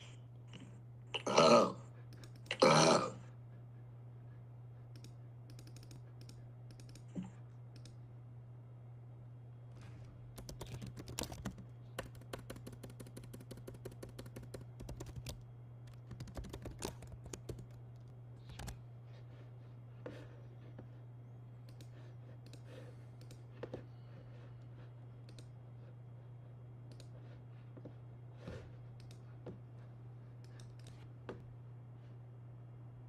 Dog, oh shit, it's not working, cuz.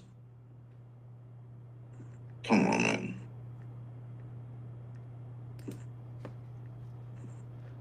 It's not working, cuz, bro. Shut the This is what I'm talking about, bro.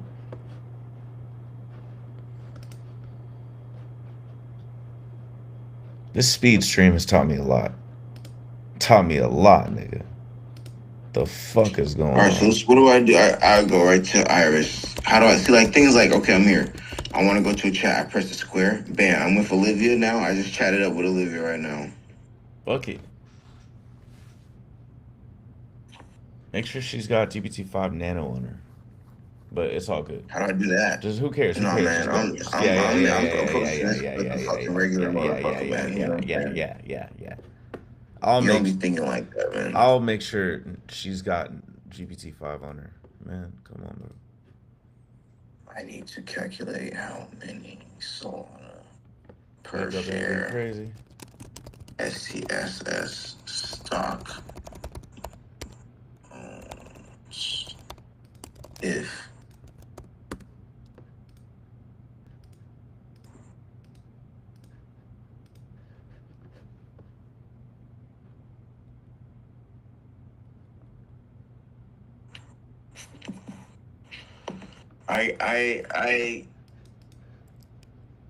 I calculated 134, but I think it actually might be around 135 because I put in 228 million instead of 225.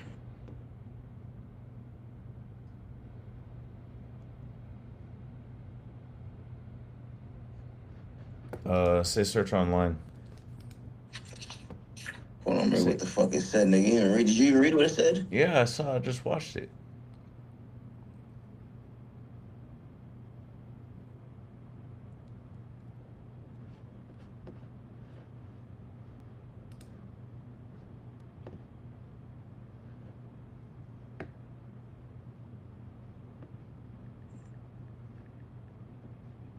You don't know what none of that means, bro. Shut your ass up, man. I don't have to. Oh, now you're getting smart. See, that was a smart answer.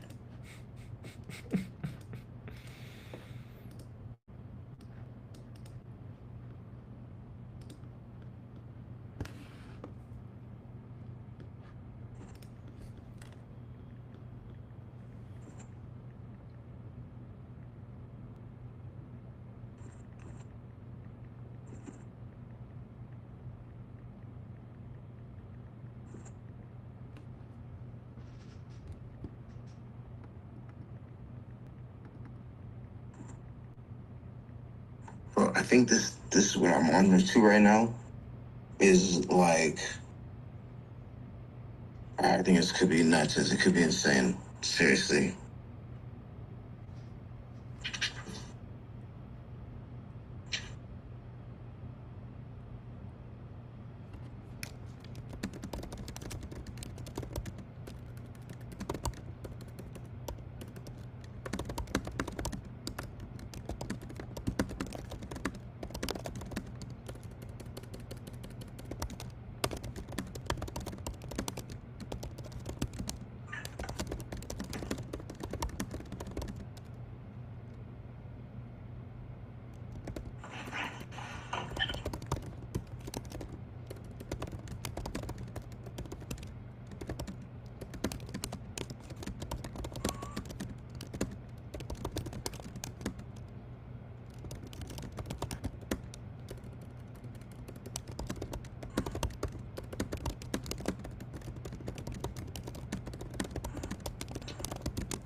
You know, the cats are like, they're fighting right now like a motherfucker.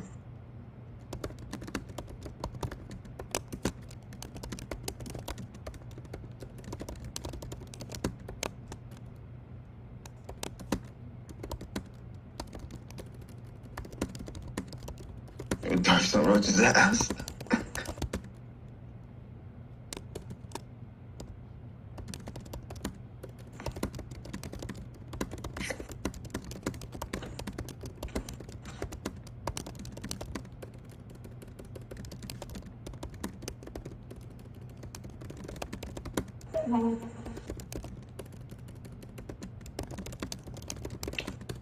Yo, come on, man.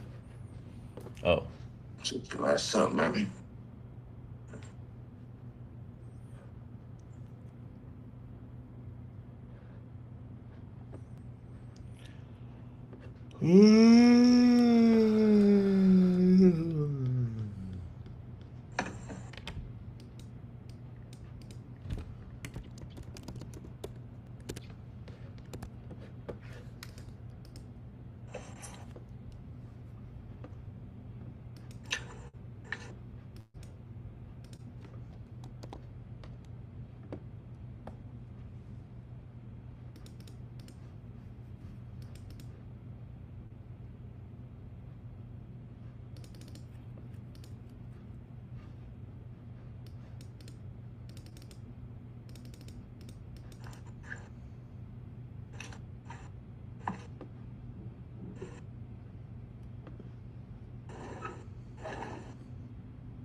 Come on, man. We got one chance.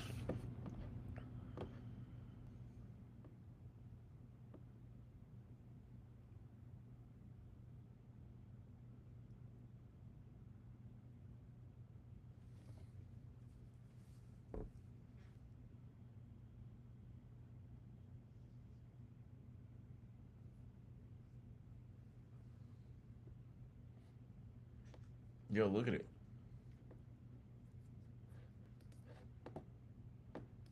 Bro, the cats are fighting like a motherfucker. I've never seen them fight like this. Yo, Roach is on his ass. I mean, Dark's on his ass.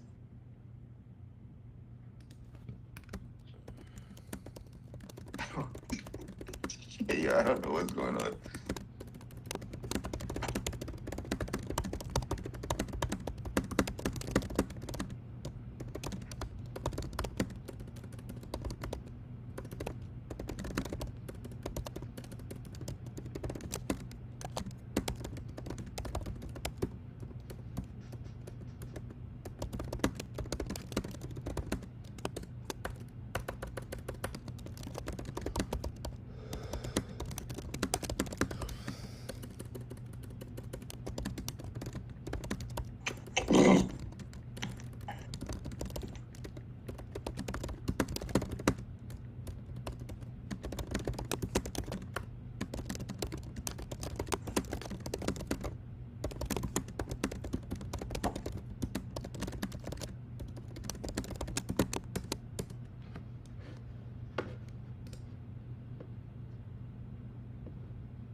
Agentic workflows, nigga.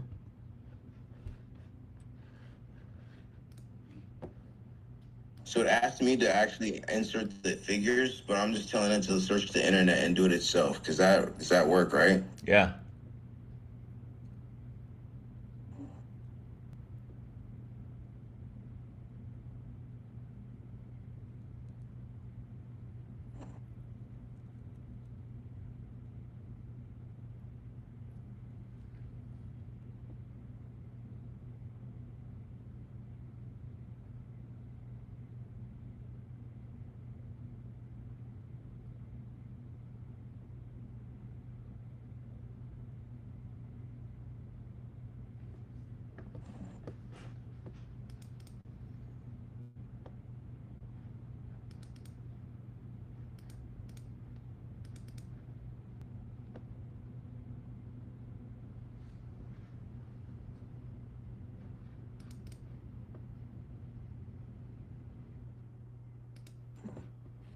that close to what you expect or what?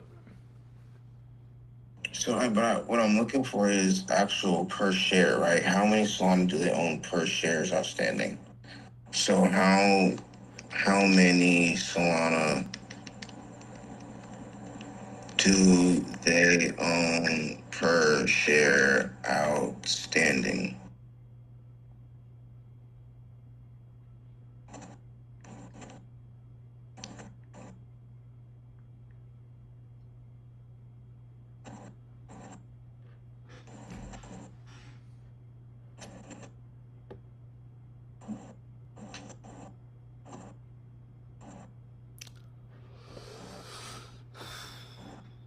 I guess they asked me a question, huh?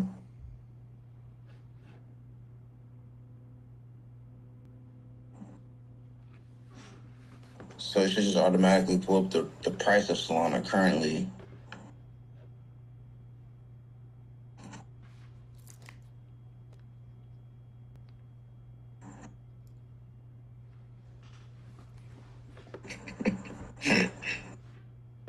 Is that right? Yo, take a deep fucking breath, bro. What the hell are you talking about? Yo, sit your ass down, bro. Jesus Christ. Yo, you're the worst.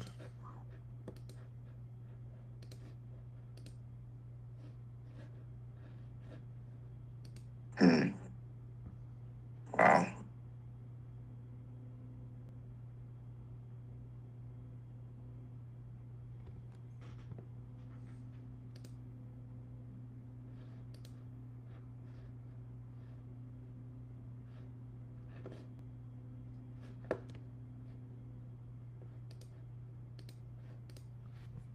Wow, that's all you gotta say? Wow.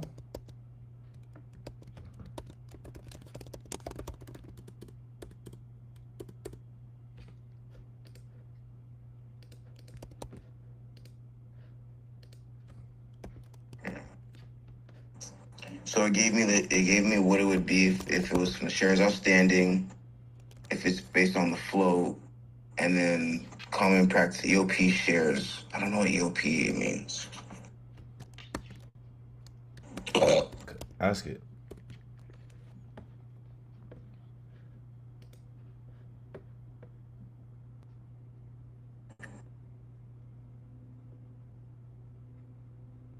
Diluted share.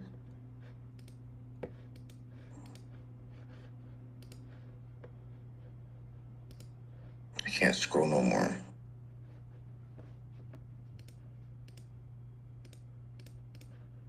Because with shares they never use source given while arranging.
What the fuck? Kind of just got a little off. It kind of just went off of.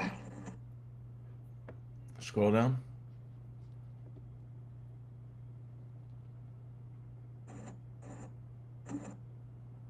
Let me see. It's talking about healthcare and shit now. Ask what the EOP means. It Educational Opportunity Program. I don't know. I don't. Is that right? Common Practice EOP. I don't know how that I went from that to that. Yeah, I guess I don't know. Common Practice EOP. And yes, calculate.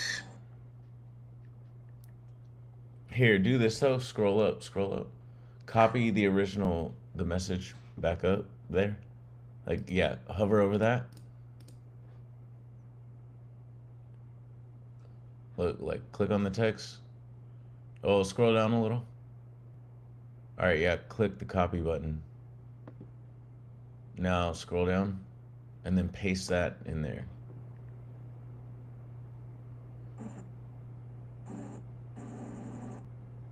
And then, oh, well.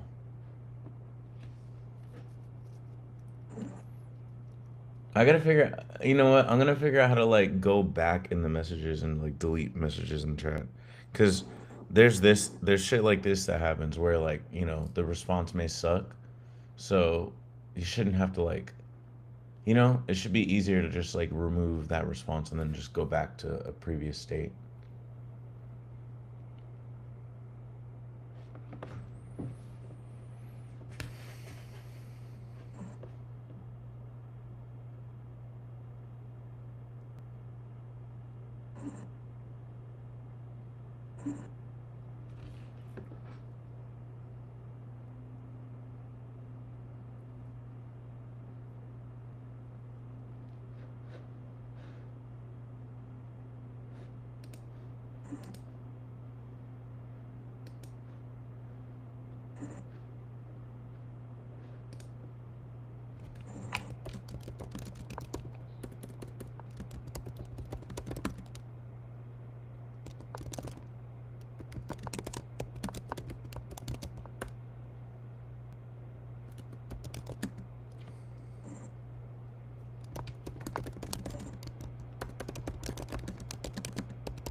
Me copying and pasting it basically gave me what I was looking for though.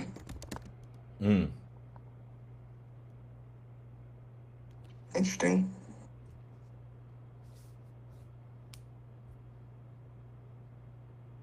Click add to memory.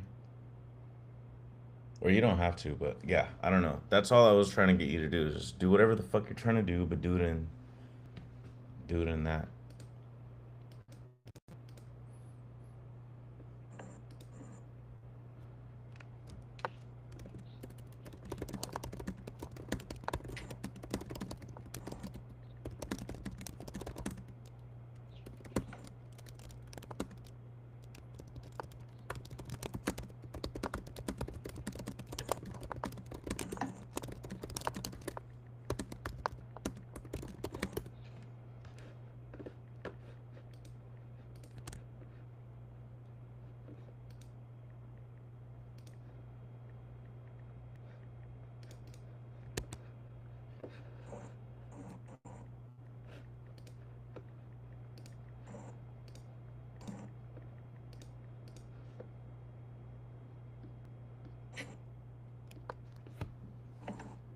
So basically, every share you buy of this company called STSS, you basically get 3/4 of fucking Solana in like value of the company, right?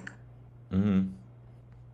So it's like if you're looking to get exposure into Solana and you're trying to be smart, instead of going out into the market and buying Solana at market value,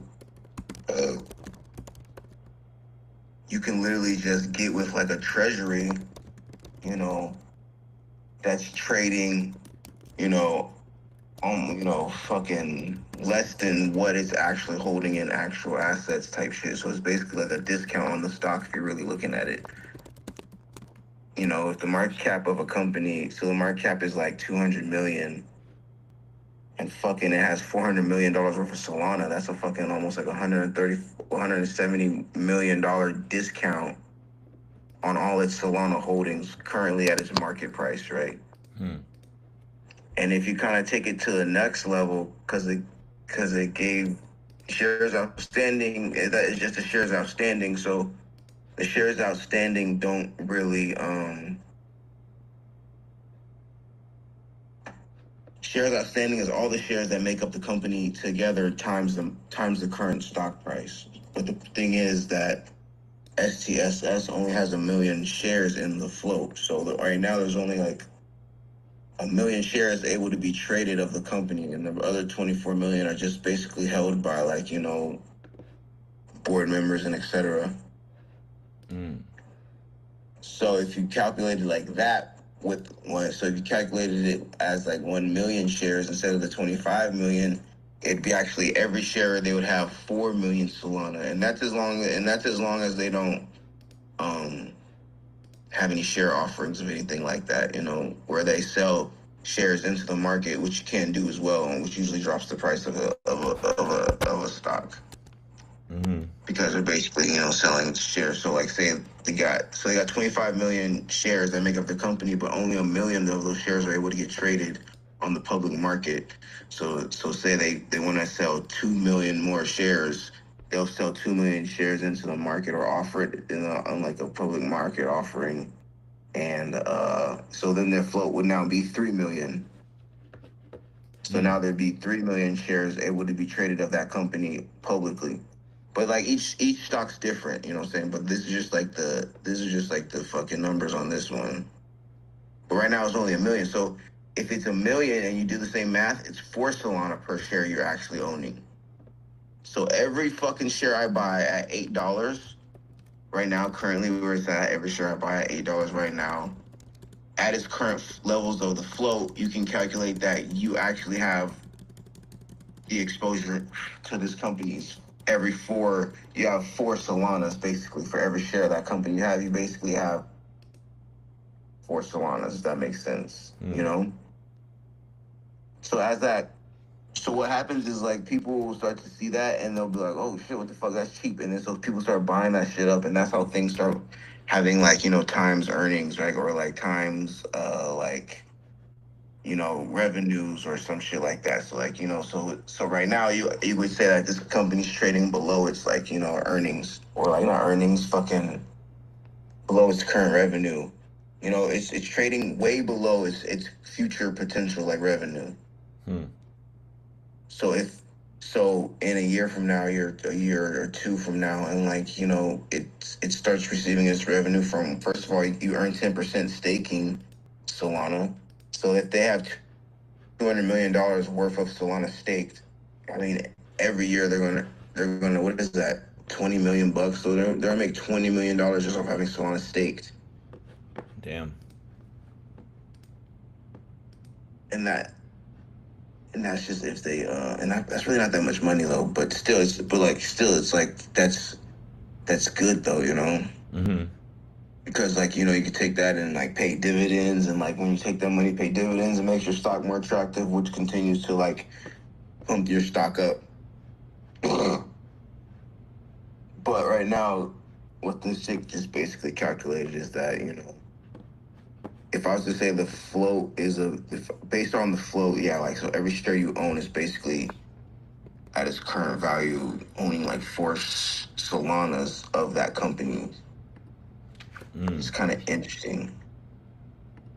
Which 4 Solanas right now, so for every $8 you spend, you're basically owning 4 Solanas of that company. Interesting. Which is like, what is that? 4 times 236. That's like $800, you know? So like every $8 you fucking spend, you basically are like, you know, it's basically like you get the value of, you know, that 800. Like, even though it's like the stock is low, it's like you gotta look at it into the future type shit, you know? It's not like a fucking like, so you like spend $8 and like now you like can flip it. No. It's like future, like in the future, like, you know, like that value is gonna get recognized by the market, and the market's gonna begin to start moving, like, you know, in that direction type shit. Because people just love earnings, you know what I'm saying? They love seeing companies make money, and like that's basically like what you're investing in is like the future of people's like, you know, earnings and how much money are they going to make and how are they going to continue to be able to make money. Interesting.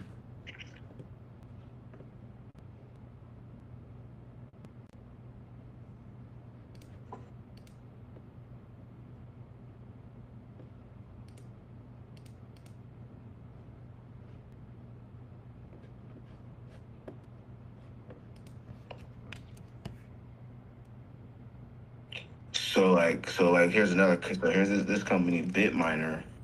It's a Ethereum treasury company, and they have 2.69 million Ethereum, right? So basically, so this kind of shows you like how like the value can like, you know, change type shit, because right now per share, you know, you'll have 0.02 ETH, you know, per share, and like a share of this is like probably like $50. But you gotta understand, like this stock went from like $4 to like $141, you know. Mm-hmm. So back when it was like $4, you know, you probably would have been getting like half a ETH, you know what I'm saying, you know, per share, some bullshit like that, you know what I'm saying. I'd have to fucking do the math. But right now it's sitting at $55, you know what I'm saying? As like, you know, the markets start to realize and see, oh shit, you know, because they're gonna stake their Ethereum as well, and basically earn dividends, and the shareholders on this one be able to earn dividends. But the thing about this is that Ethereum is so high right now, you know what I'm saying? It's so expensive. So like, you know, you're not getting as much as you would versus like buying the Solana treasury. If that kind of makes sense, you know. So they hold 2 million, you know, they hold 2 million, and I think they have like 100 and something million shares, you know. So like look at the difference of like that, you know, company, right? So so Bitminer's way bigger, right? Because they have fucking, their shares outstanding is like 103 million, right? And the other one I was just talking about was only 25 million. So they're fucking basically like how many times bigger than fucking them, you know? Mm-hmm. So the numbers would be like, so say they only had 25 million shares outstanding. So then like you would like, it's a smaller company and you'd be getting more value per share that you own. You know what I'm saying? But since this is so big now, you know, it's basically why, you know, it's like what, $55 a share, you know what I'm saying? Because if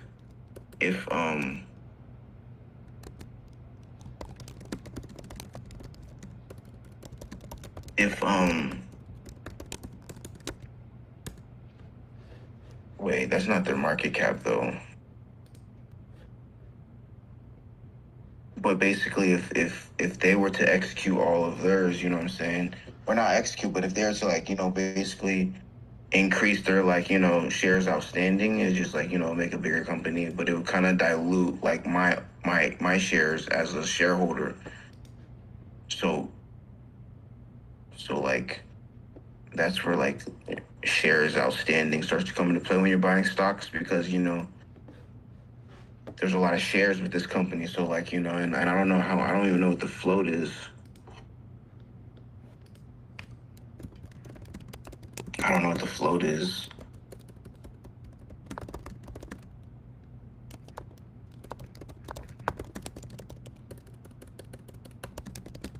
Oh, so I think fully diluted, they have 221 million shares. And then they have basically in the float, I think the float's about 103 million. So even so, like that float, like my $1 million float versus owning a company with $103 million float, it's like I'm owning more of that company that has a smaller float. You know what I'm saying? So it's like fucking that's what makes this STS thing so attractive. You know what I'm saying? Whereas this stock right here, Bitminer, was once at the same point, right? When it was, you know, probably still had the same amount of shares outstanding, but the stock price was lower. You know what I'm saying? So like, I don't know if that makes sense, but it's fucking, yeah. So they have about 103 million shares in the float, and then the shares outstanding is like 221 million. which is like, you know, less than like fucking 900th of an Ethereum. You know what I'm saying? So people who are buying that is like per share only getting like, damn, 0.9% of fucking an Ethereum. You know, thing because it said point oh nine, 0.009 per share. What's 0.009, right? Isn't that nine? Is that 900th I guess.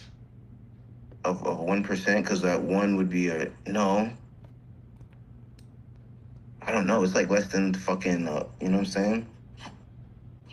But even still at that, like people are still buying the shit up though. So it's like it's kind of crazy what's going on with just like these crypto treasures. I think these crypto treasures are fucking low key because what these crypto treasures are doing is that they're buying more Bitcoin, they're buying more Ethereum, they're buying more Solana than I ever will be able to do. You know what I'm saying? So I'll never be able to get $200 million and buy $200 million worth of Solana. Like, you know what I'm saying? I'll never try to get 5% of fucking Ethereum, which is like fucking $600 billion. You know what I'm saying? Or not $600 billion. Like it's like currently at its current level, it's probably like $60 billion, something like that, maybe. Yeah. You know, like who fucking has money at like or like Michael Saylor, who's like fucking raising like, you know, he has fucking 236,000 bitcoins. Like I'll never be able to have that much bitcoins. But what I can do is buy the companies that fucking own that much shit and then get the fucking revenue over time from that shit, you know, and get the fucking appreciation from that shit over time, you know. So it's kind of like indirectly owning the asset, but it's like not as like it's safer because like, you know, my fucking Phantom wallet can get hacked, you know what I'm saying? Like my Coinbase account can get hacked, which I think my Coinbase account did get hacked. Like I keep getting these like random like credit card like 'cause on my Coinbase card I keep getting these random charges that are getting declined. You know, I keep getting these like random ass charges that keep getting declined. But fucking, it's just like that's the risk of like, you know, being a normal person trying to go all in on like Bitcoin itself and owning it outright or Solana or Ethereum outright is because like, you know, I don't know, man. It's not like it can happen, but it can happen, you know. And like this is kind of like these guys are gonna go through way more hoops than I would to ensure that their shit's not gonna get hacked. You know what I'm saying? All I'm gonna do is to keep my shit on my Phantom wallet and just hope for the best. You know? I mean, fuck.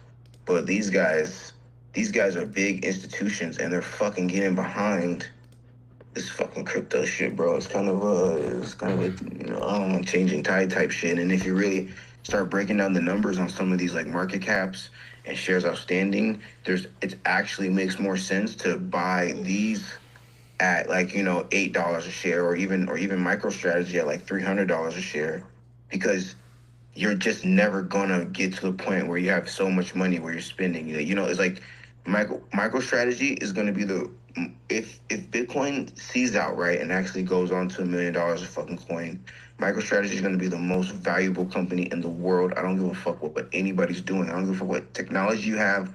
I don't give a fuck what AI you built. Like all that shit's cool as fuck. But like just timesing like 237,000 bitcoins time 1 million, you know, holy fucking shit, bro. Like he's gonna have the most valued company on the planet, especially if Bitcoin goes on to be like what 1, 2, 3, $4 million. Oh my fucking god. There's no company, there's nobody who's gonna be able to catch up. And like that's the fucking game right now.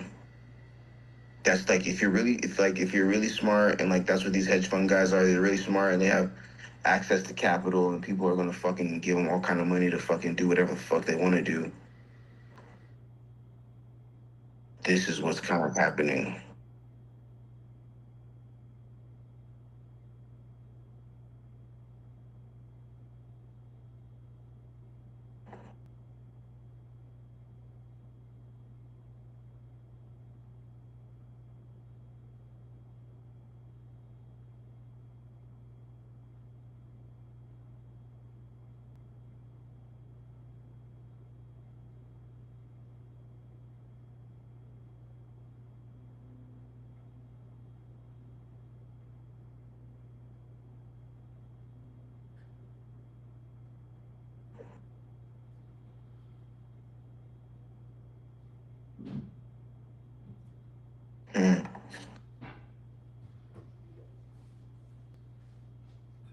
You know, and the other thing is, it's like, you know, you can buy Solana straight out, you can buy Ethereum straight out, bro. But like, you know, we're just average people. You know, Solana retraces 20%, 30%, 40%. I might not have enough capital to purchase it, but guess what? The company I'm invested in does. So they're boosting my fucking Solana holdings and how much Solana I own versus, you know, per share just by me holding their stock. Because they're going to be the ones going into the market, even if there is a 40%, 30%, 60% correction, you know what I'm saying? Which long term is just going to create you more profit as volatility in the prices like kind of die down.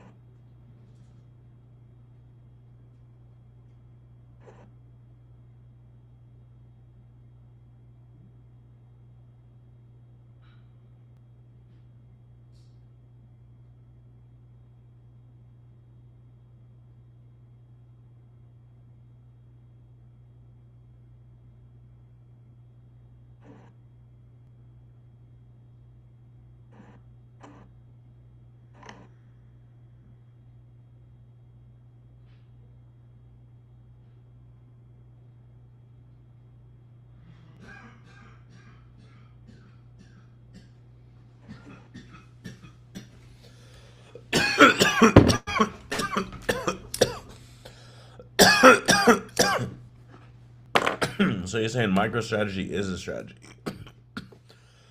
MicroStrategy is actually called Strategy now. Like, that's the name of the company. It's called Strategy. I just still call it MicroStrategy.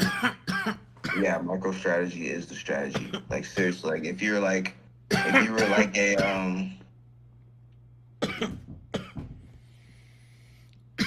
don't know, man. That's what I'm saying. I just feel like crypto sounds so scammy when you're talking about it, you know? But like if you're just like a regular person trying to like get into it, you know what I'm saying, for the first time. For real, like, you know, I don't think I'd go to the market and buy Bitcoin right now. Unless you're rich as fuck, right? Unless you like buy like a whole Bitcoin. And then you have enough money on the side to keep buying more Bitcoin as it goes down, if it does go down. Yeah. But I'm talking about like regular niggas, bro. I'm talking about niggas like you and me and like, you know, basically everybody who's fucking under the age of fucking 35. You know, fuck everybody under the age of 55, you know, who don't have an extra fucking $1 million to fucking, you know, cost, cost average down on, you know, into Bitcoin. You know, like your best bet is to buy these companies that are fucking that are literally trying to hoard massive amounts of them. You know what I'm saying? Because you're just gonna get that. You know, you're just gonna get that performance through future earnings. You know what I'm saying? And future dividend payouts. Yeah. Like you're gonna get that exposure instead of trying to like think you're like you gotta go to work every day and like save as much money as you can so you could buy a whole fucking Ethereum, and then you gotta fucking know where it's at and keep it around and make sure you remember the seed phrases and hope quantum computers don't fuck you at some point. You think Michael Saylor's not doing something about quantum computers? You know what I'm saying? You think Tom Lee is not going to do something about, you know, you think these guys who are fucking got billions of dollars to do with this shit aren't fucking coming up with some type of way to combat quantum computing? Like, they're definitely spending way more money than I honestly ever will on that shit, you know? And then, like, you know, but I still will, like, you know, own Solana and maybe buy some Bitcoin, you know what I'm saying? Maybe, I don't know, you know, why not? You know what I'm saying? Why not, you know? But, like, yeah, definitely throw some little money in there, you know? But, like I said, I don't got 115 grand to buy a whole Bitcoin right now and then sit on that for the next like 5 years. You know what I'm saying? What the fuck? No one does. See, like it's just like fucking like how much of the monster are you trying to bite off? You know? It's like how are you gonna fucking attack this shit? And I think if you're smart, you're gonna go and you're gonna start crunching these numbers, right? And you're gonna start looking at some of these companies that are actually starting to, like I just basically said, you know, you're fucking looking at these companies that are fucking buying a shit ton of Solana and Ethereum and Bitcoin, and like, you know, you might as well just align your fucking, you know, you might as well just align your fucking goals with them, bro. You know, just gain your exposure through that. Damn, bro. It's fucking crazy, man. Yeah. These guys got a lot of fucking money, man. It's kind of nuts. All right, so come on, man. I'm building out a testing strategy right now. So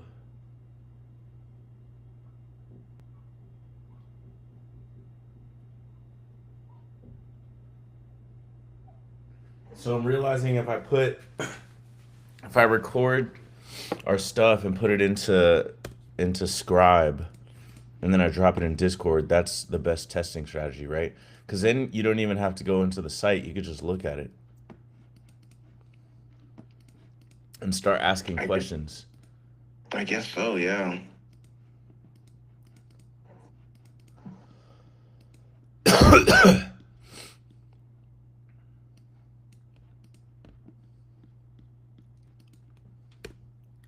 All right, so that's nailed down. So what else? I think we need to do API testing. I think I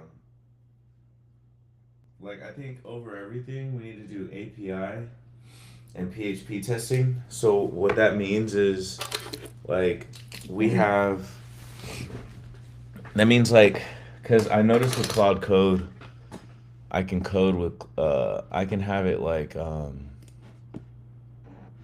noticed with Cloud Code I can kind of tell it to work on like I'll be like, hey, test this API, make sure it's working. And I'll tell it to work on the back end first. So I notice if I tell it to like work on something and I tell it to work on the back end and then I say write a test for this, it'll kind of write a test for it automatically. So what I'm thinking is like I need to figure out how to like make it do that as part of our process. But then I need to figure out where to like centralize it.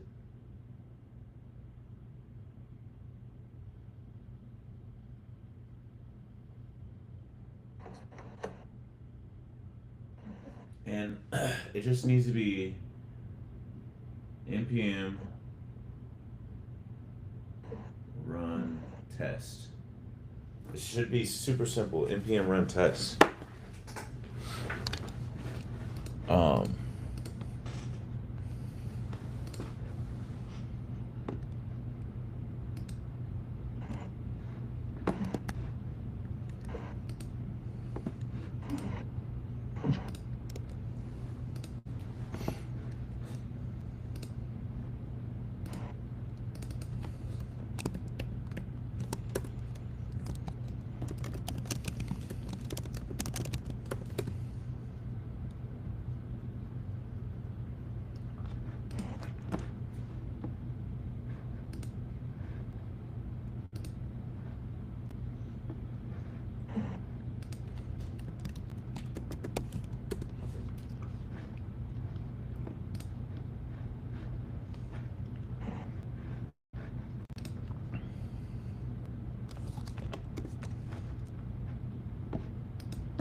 Yo, I'm a fucking genius.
Yo, the cats were fighting like a motherfucker.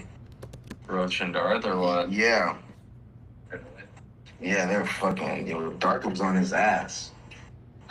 Like fucking tackling him and all that shit. They came in and I thought the dog was like, I thought there was a dog and I was like, what is going on? It sounds like they're growling. Yeah, they're gonna be aggressive coming up here. Yeah.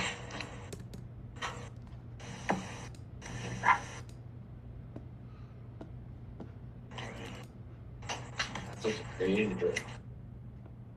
Yeah, that's why it made me, I think, Darth started peeing on the bed. It's being territorial. Oh shit. Roach always sleeps over there. Oh fuck. Yeah, Like that. Jesus Christ. it's freaking annoying. Yeah.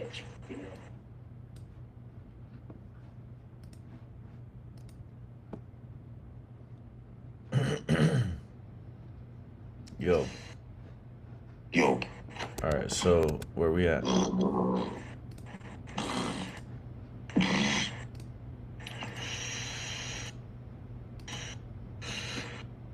Fucking. I'm waiting for a new scribe.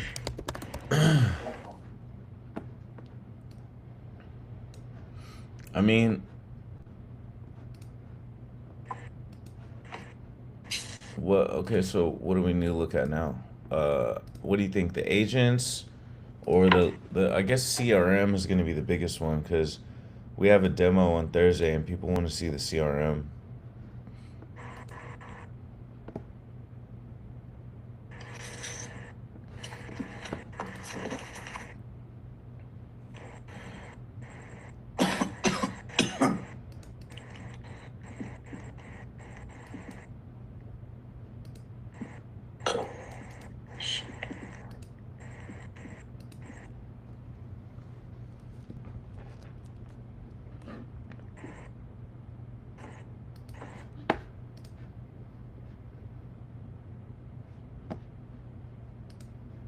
Yo, there's still a couple leads we gotta put in. Well, nigga, let's go, man. I don't know what the fuck you're on, nigga.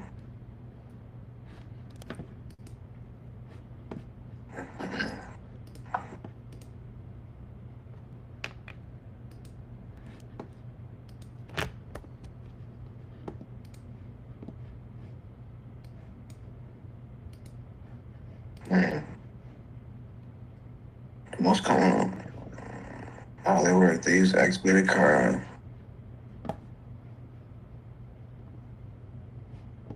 Effect on pH. These filters are designed to remove contaminants, not change the water's pH. They typically leave the pH of water. Oh, shit.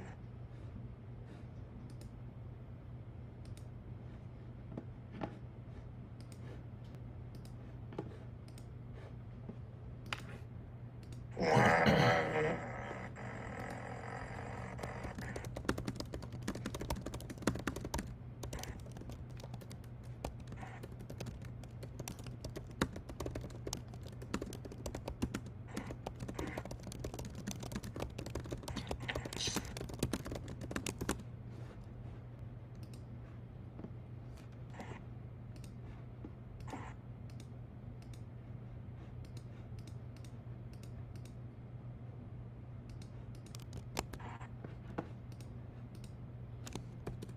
Damn, bro. Claim benefits. Proponents of alkaline water claim it can neutralize acid in your bloodstream, boost metabolism, help your body absorb nutrients more effectively, and even prevent chronic diseases like cancer. However, these claims are not strongly supported by rigorous scientific evidence.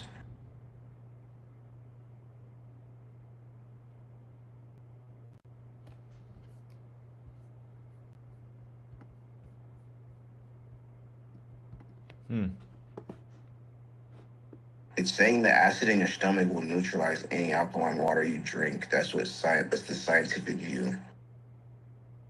I don't know, man. I just drunk a little water from my roommate's water filter, and like, I don't know, man. It kind of makes me more thirsty. Whereas when I drink alkaline water, I'm not. I feel like my thirst is being quenched. Like it actually like quenches. I don't know, but I don't know if I'm just thirsty.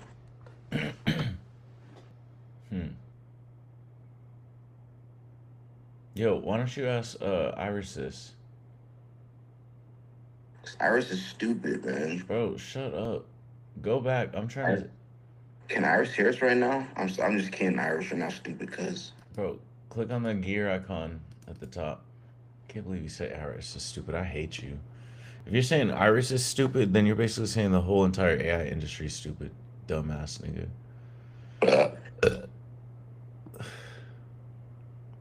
How do I start a new chat, bro? Come on, man. Just clear all. I don't want to clear it. I just want to start a new chat. Okay, Whatever. so Just that's a crazy. smart idea that we just need to click a plus sign. We probably should put a plus sign up there instead of saying clear your chat.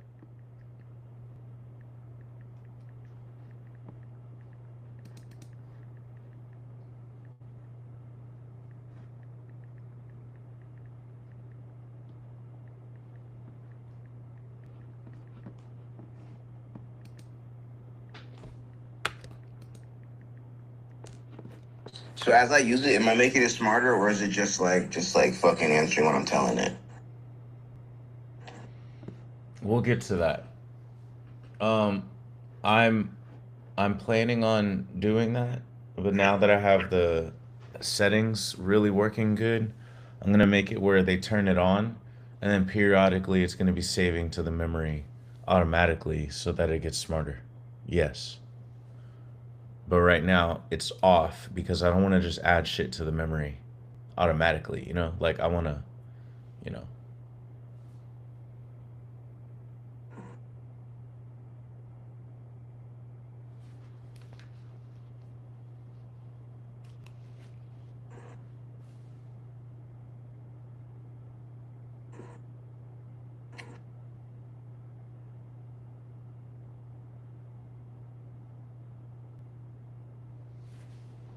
What do you think?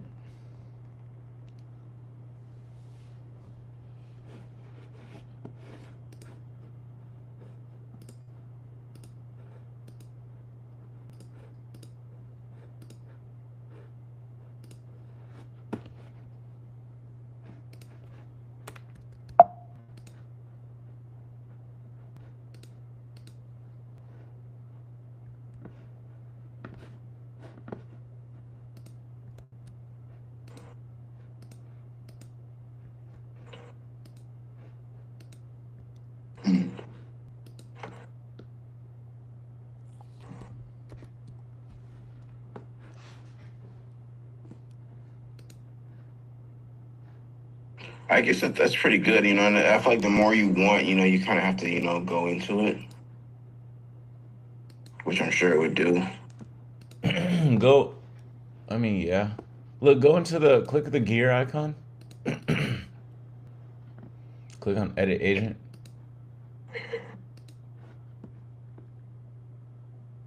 Scroll down.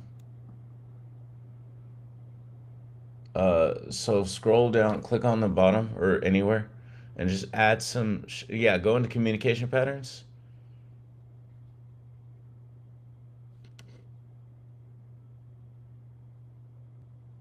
And then just break a new line. Say, put a dash or whatever. Say, you know, say like, tell it, change it up. You know, say, give me a style. I don't know, like, you know, I don't know. You know what I'm saying? Like, explain. Yeah.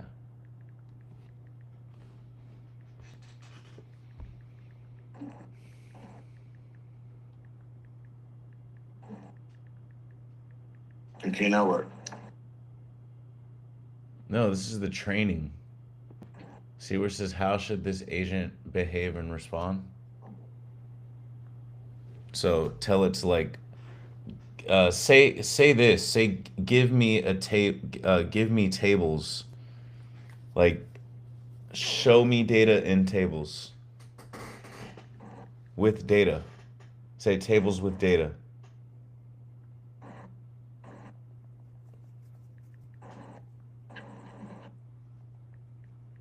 And then new line. And then so yeah, just delete what you're putting right there. The high performing athletes with drinking Oh alcohol. my gosh, bro, that's the next question I need to ask you, bro. Copy Come on. that. No, copy it. I'm saying I didn't mean delete Delete it. it now. It's deleted. It's gone now, nigga. All right, now scroll down and click save. Click done. Save. All right, now say what you were saying.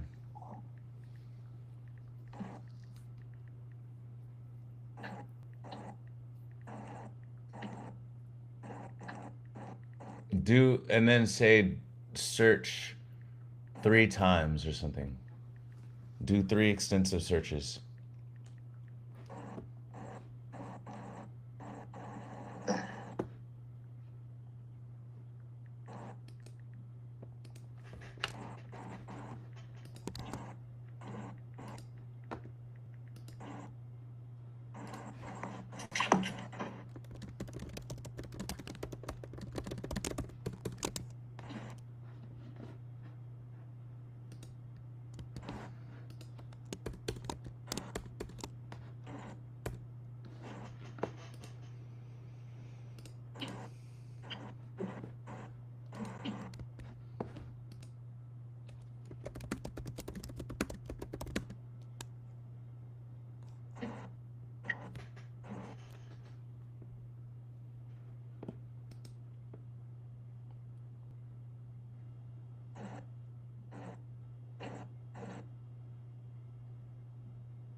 If I leave this fucking web page, is it still gonna keep going?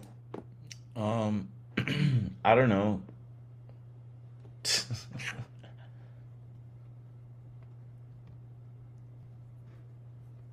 Honestly, look, but I'm just saying under the hood it's probably doing 10 times more research than DeepSeek. I'm just saying. But go back.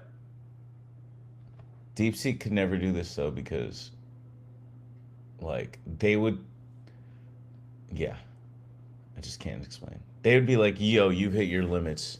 You know what I'm saying? We're doing like 100 API calls on this shit or AI calls. Like it's literally reasoning under the hood. That's why it's taking like 38 seconds. That's why like it's not good. Like we are not a business to consumer right now. We are business to business, and we're telling people like, "Hey, this is your employee." So, yeah.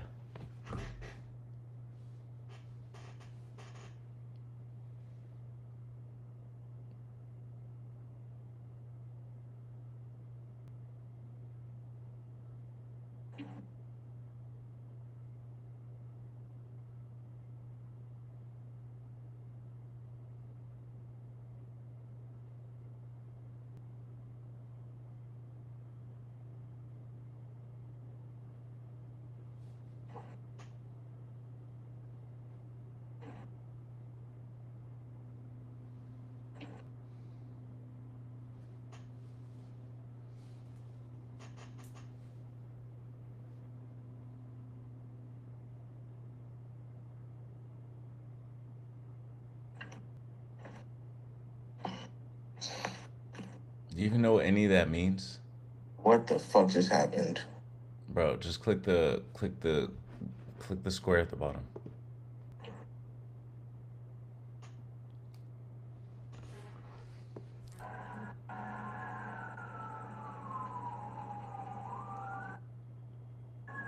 Yo, this thing sounds like a genius. Yo, this thing sounds like Dexter, literally. Would you like me to check your electrolytes and performance for hydration and nutritional strategy, electrolyte balance, blah blah blah. Like what the fuck? What the fuck, nigga?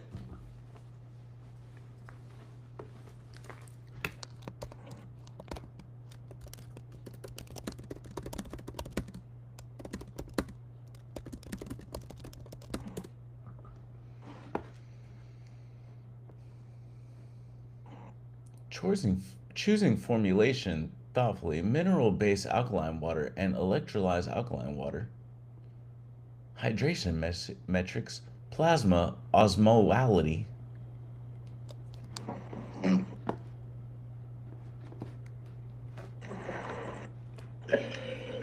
Bro, I thought you said Iris is stupid. What happened to that?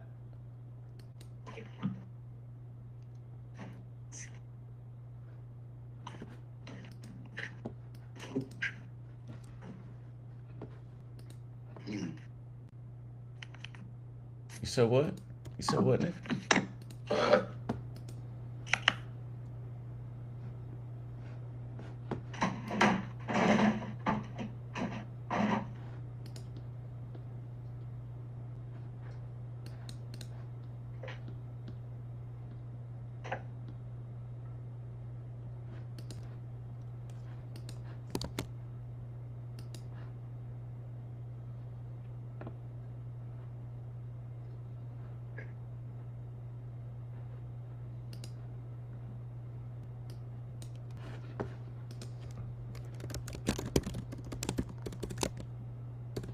Hopping out the whip with a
yo.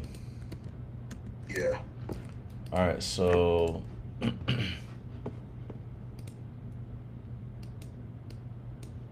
so what do you think? How can we improve it? Where are we at? Yo, I don't know. I think it's actually pretty good type shit. Like, I think I found some pretty solid scenarios at it type shit.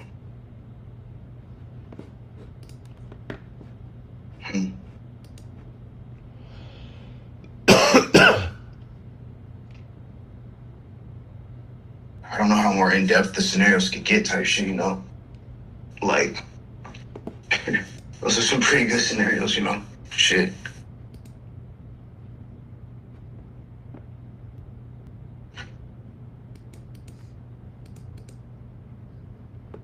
I think what makes it smarter is having access to the web. And it's doing multi-step chaining, bro. And bro, I can't even explain what's happening under the hood, because I don't know if I should keep this shit proprietary or what. But And it's all real time. huh, So it's all real time. bro? Yes, it's real time, and we can probably start building out some stock APIs where we can integrate like third-party APIs to be able to fetch like stock data. I mean, because it's basically, yeah, that's basically what it was doing already. It had to calculate the price in order to, the price of the, no, I guess it didn't have to usually actually calculate the price, but it basically took, you know, filings as of like the last like 15 days. Or, you know, Yeah. Well, I mean, the thing about it is like if we have um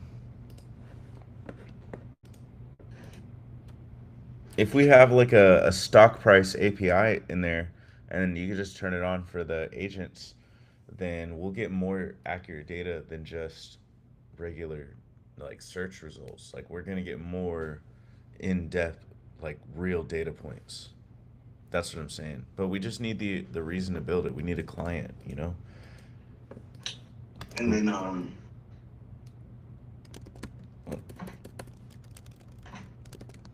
I think an AI agent for meme coins is next, bro. Seriously, that is the $1 billion idea. Like that should be crazy.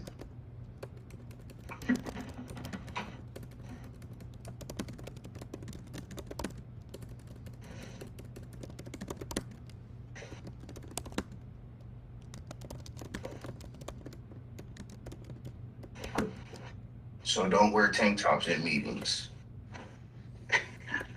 I was actually look kind of good though, type shit. You know what I'm saying?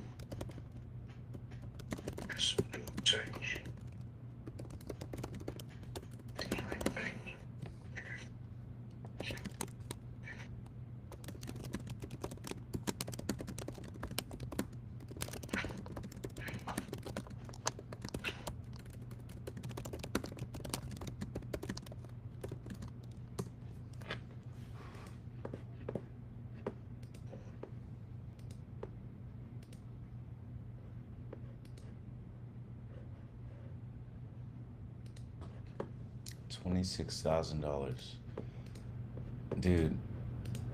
Man,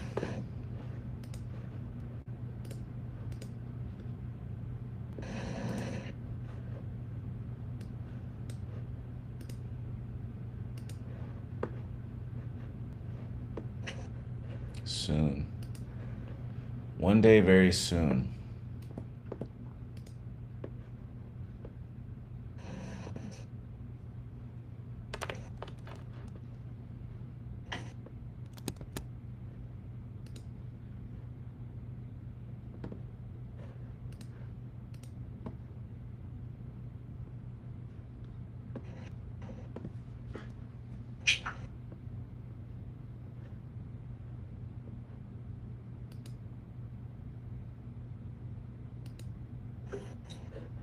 You know what's dope is now the upgrade happens under the hood, so we don't even have to go back to Stripe after it's done. So what happens is like we don't even have to handle like the redirect back to free label. It's fucking dope because like your card's already connected and then you just click bam. It takes it out of your account and then bam, you're set up, you know? Shit. Like we don't even have to handle the redirect and all that shit. Like it's already working.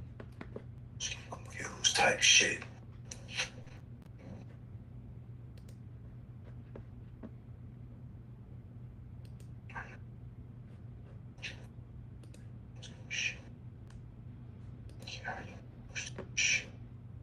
Bro, this Ragon's hoodie is so crazy, man.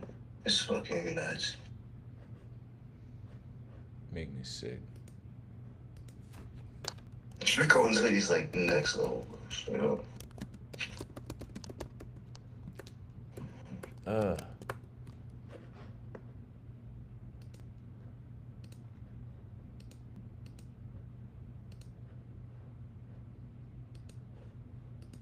You, I don't hang with rats. That's some new type shit. Get a nigga wet. Those type shit is the same. Do cool type shit. Those type shit.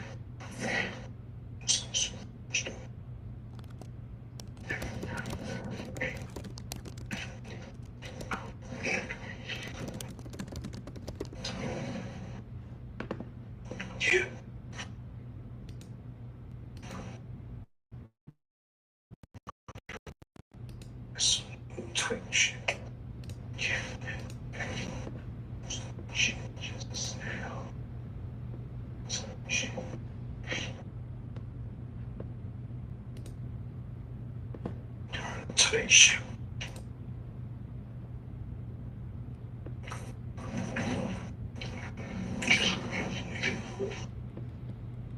Yo, look, meme coin. Oh.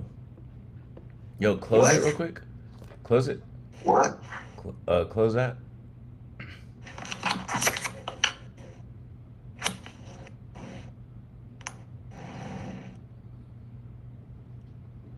Damn, you should really be on beta right now. Too bad. Yo, am I using tokens? No, it's not about the tokens, it's about the data. So like if you're on Iris, you should be working. And if you're just testing, you should be on beta. Yeah, you tell me that 2 hours later? 6 hours later? Bro. Who's that shit?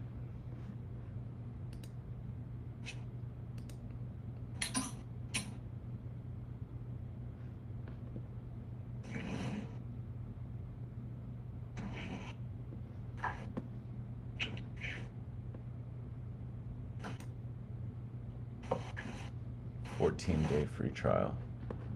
Real nigga. Yo, I didn't even know the price, and G came in clutch and put the price in the chat. The price to what? I didn't even know our prices, and G came in clutch and put our prices in the chat.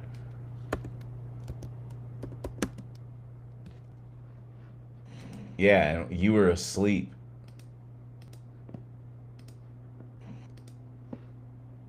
Crazy.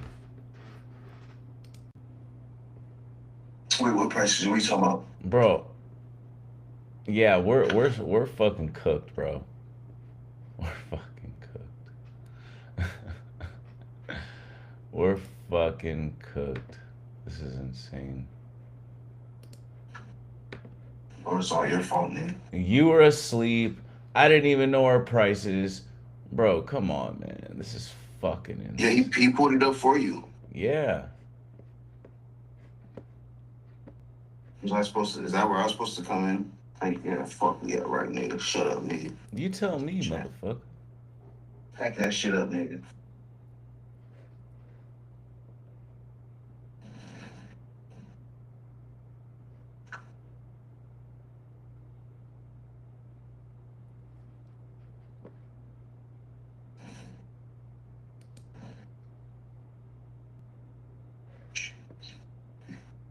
Just sad, so. I'm gonna do the cool type shit.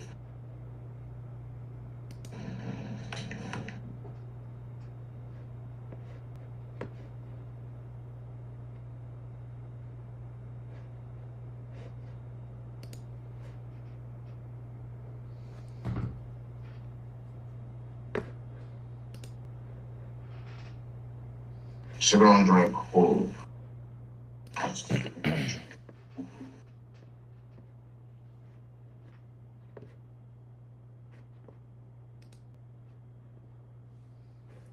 Ah, I forgot the last one.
Bro, I just did a whole demo and it didn't even fucking. Yo, we're about to get so rich. This is stupid. Like, this is stupid. I need your help, bro. Okay, so go, bro. All right, all right, all right. Are you ready? Well, I was about to go to the store real quick. Bro.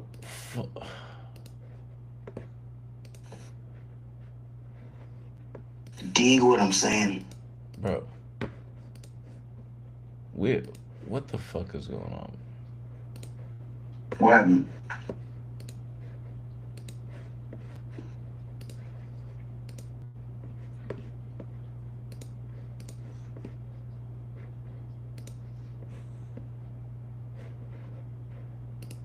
Bro, are you good, nigga? You know, things to hit the store, nigga.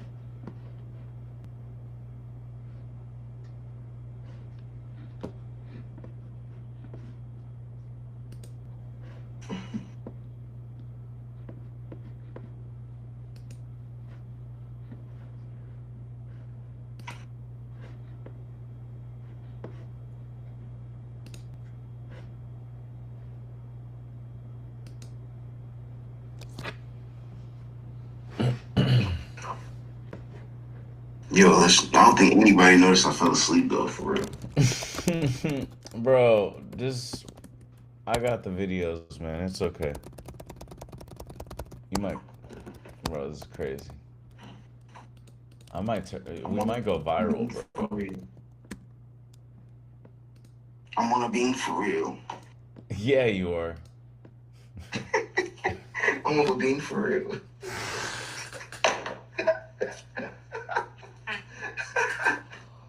Oh, man.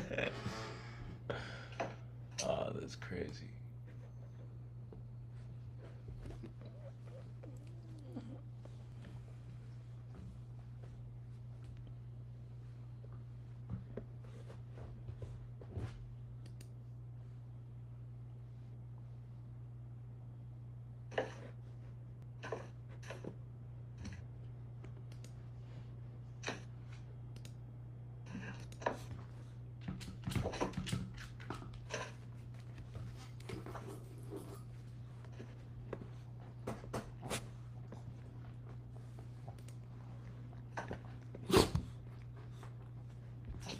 Rich nigga live like Timmy Turner type shit.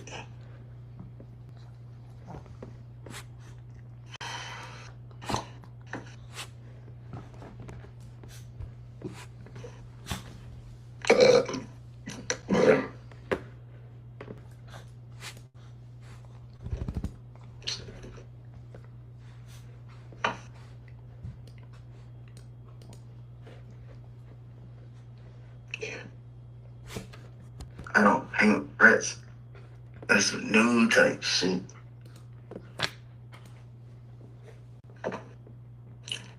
Damn.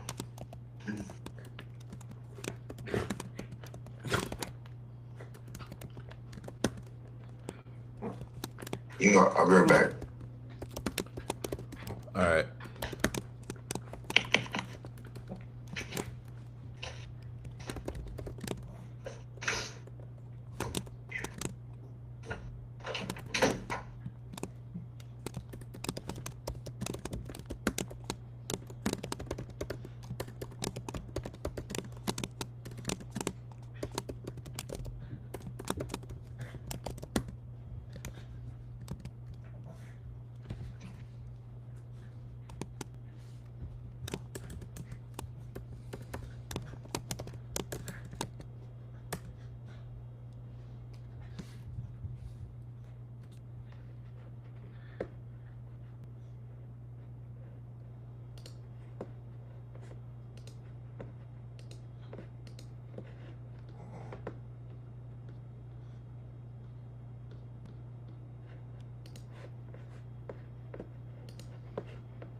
Monday.com, the opposite of any work platform we tried in the past.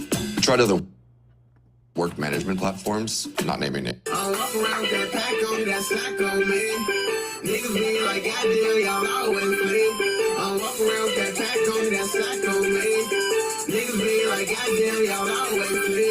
We some young niggas that got it, young niggas that got it. We some young niggas that got it, young niggas that got it. We some young niggas that got it, young niggas that got it. We some young niggas. In Orlando.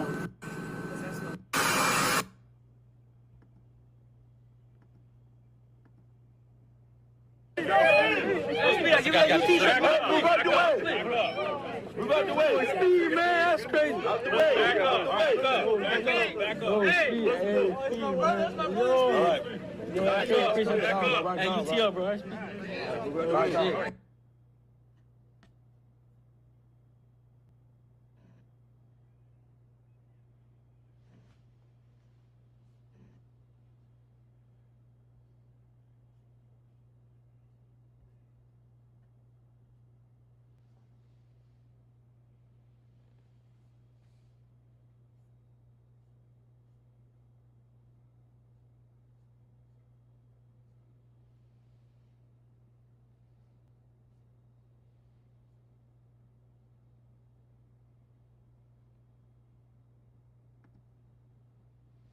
How much money do you make? In the last 30 days, we made $250,000. So about $250,000. How old are you? 19. What do you do? So we have a porn addiction app that helps hundreds of thousands of men around the world quit pornography. And it's like a mobile app, like in the App Store. That's right. Okay. How long did it take to actually get to this point? I mean, we've been in the business for about 4 months, 5 months now. So you started 4 months ago, 5 months ago. You're making $250,000 per month. Right. Is that recurring? Well, this month is our biggest month. Okay. But is it recurring? Is it a Yeah. subscription? What's the price? So it is a subscription, yeah. We got like $12.99 a month plan. We got a $45 a year. So we have a lot of cash coming through the door because a lot of people buy a yearly plan. So we can just reinvest that into more marketing. That's why, Okay. it's easy to scale. Super interesting. Last question I'm going to ask you, and then I'm going to get to everybody. Why did you decide to build this app out of all the apps in the world you could build? I think it is just such an issue in today's world. A lot of OnlyFans and porn is normalized. No one knows about the side effects. So building an app for that market was just a no-brainer. Pun What- intended. Was it a passion thing? Was money a part of it? Both. I think initially looking at the consumer app space and what was working, a lot of men don't talk about this. You don't go to your boy and be like, I'm addicted to porn, man. How do you help me? Mm-hmm. And so for us, we broke down the barriers and it was incognito on the app. And so when we launched it, people knew they had an issue and the app was there to help them. And so that's why we have one of the largest conversion rates in the industry. First off, how did you guys start to meet each other? So there's the whole team here. Right. Say your name and what you do. I'm Chris. I'm the lead designer. How old are you? I'm 17. Cool. I'm Alex. I do product and dev, and I'm 19. I'm Connor, I'm 22, and I handle all growth, distribution, marketing, sales, etc. Okay, great. And so how did you guys come together in the first place? This is a fun story. Yeah. Do you want me to tell it? I'll start, then we'll Okay, go well, back and first off, forth. he's my brother. Oh, cool. Okay, easy. So I was working on an app that held you accountable by losing money if you didn't work out. It since failed, but when doing that, I used YC's co-founder matching tool, which is a tool anyone can have access to. I saw Alex on there, and then I berated him on probably 8 different platforms, including 2 apps he's built. We hopped on a call. He's like, I don't like this idea at all, but we connected over our energy of just building stuff. And then coincidentally, a year later, I went to San Francisco to give Peer Pressure a last hurrah, and Alex was also there. We met up, picked him up in the rental car, got some Chipotle, told him I had an idea to help men quit porn, and his response was, I built that last week. Oh. And so So yeah, so he naturally came to me and was like, okay, I'll run marketing for you. We have the product built. Let's work together. Let's try to figure something out. And here we are. So you already had it built. Yep. You had the idea. I had the idea, and I built a hypothesis built off of basically what Blake and Zach did with Cal AI, UMax.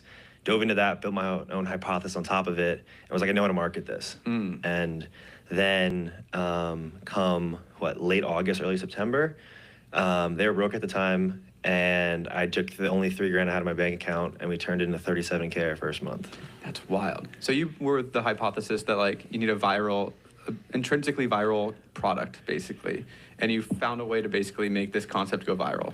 I think it was more, you have a very high pain point that everyone's not willing to talk about, but they want solved, and distribution is key. And so we leverage influencers who aren't pushing anti-porn products, but they are pushing Christianity, fitness, things of that nature that are also synergetic with. Yeah, it's such a big market porn. too. Why did you build this first then? Why did you have the idea to build it? So me and Chris are actually in the self-improvement space, and like an aspect of self-improvement is NoFap, which is like single retention. okay. And people say, you know, it gives you so much energy and creativity and ideas, and that's, you know, and because like porn is and sexual drive is so inherent, it's such a hard addiction to quit. And we're like, okay, look, there's no apps on this. Let me build an app, and then we just want to launch it. Yeah. Were there competitors? Was there any other app on the market that was like? There's boomers. There was one competitor. And it was called BrainBuddy, I believe. And the thing is about BrainBuddy, they've been in the market for about 14 years, and they have zero marketing efforts. They've done, they've barely innovated in the last decade. So we thought it was a good gap to enter the market, and yeah. Another thing to note, Covenant Eyes is another one, and they target a lot of older men. Gotcha. So their demographic is 35 and up. There wasn't anything for Gen Z. There's nothing for the younger. And we're Gen Z, right? We consume the most OnlyFans stuff, and like because of the rise of OnlyFans, because You do? But my point is, they were targeting a niche that we didn't relate to, so we built something better. Interesting. Okay, so then you had the idea, you saw the opportunity. What is the actual product? Like, what is the experience like? Like, how did you figure out how to solve this problem for other people? Is there AI involved? Could you just explain the product? Yeah, so fundamentally, it was mainly just a timer at first. I don't know if you ever heard of the concept NoFap streak, like how long you've been porn free for. It was just a timer at first. And then we leveled it up to be a community, so everyone that downloads the app can chat with each other and help each other out. And that's really helped people. We also have a bunch of breathing exercises. We have a panic button every time you're really, really tempted to jerk off. You like vibrate your phone, it's like, wake up, you have goals. Like, stay How focused. does it go off? How do you know? You just press it whenever you're tempted. You open it. It's like a big pattern red button on your phone. You just press it. And it recalls your entire mission on why you want to quit. Yeah. So it's quite useful. So what's the actual flow to do this? Like if you were like, okay, I downloaded this app, I really want to try to quit. What are you inputting on your phone? Like you said you set your goals. Yeah. So initially in the onboarding, you go through a quiz to see if you actually need the app. So you go through about a 12-page quiz, and it basically calculates if you need it, and then it creates like a personalized plan for you to, if you need a quit or not. What are the questions?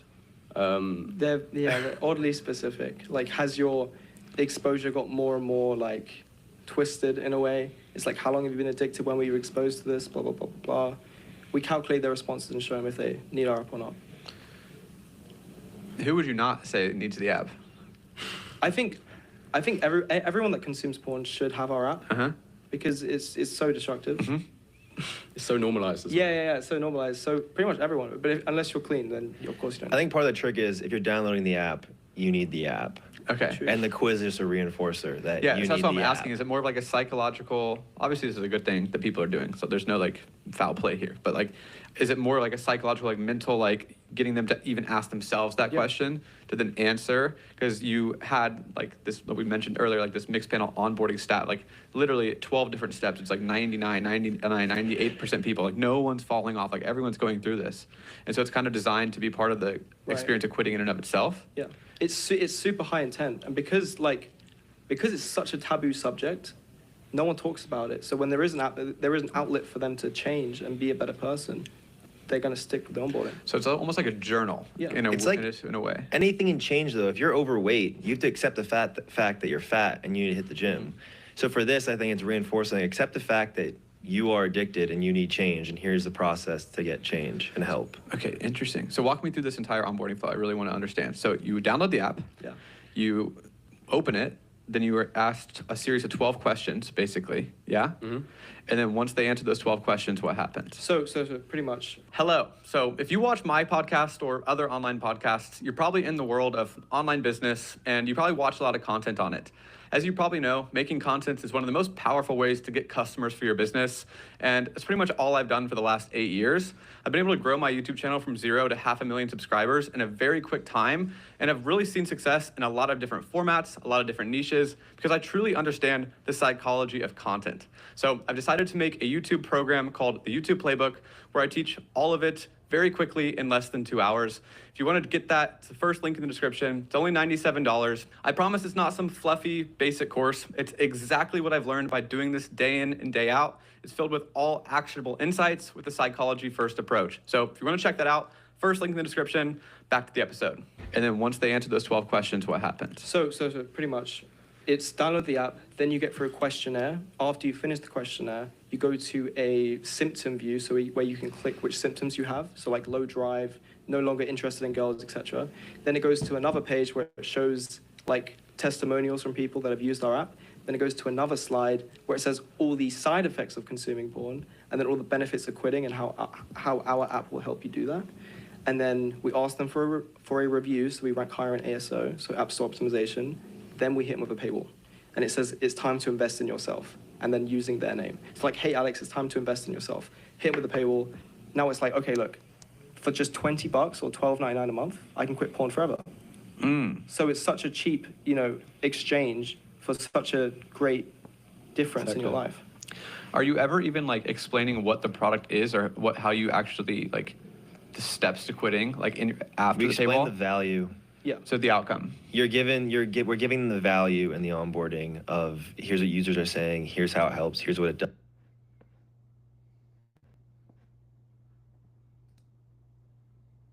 So Brett, how much money have you made from YouTube? So from YouTube, my businesses have made $5 million in the last like 2.5 years directly from my channel. Why did you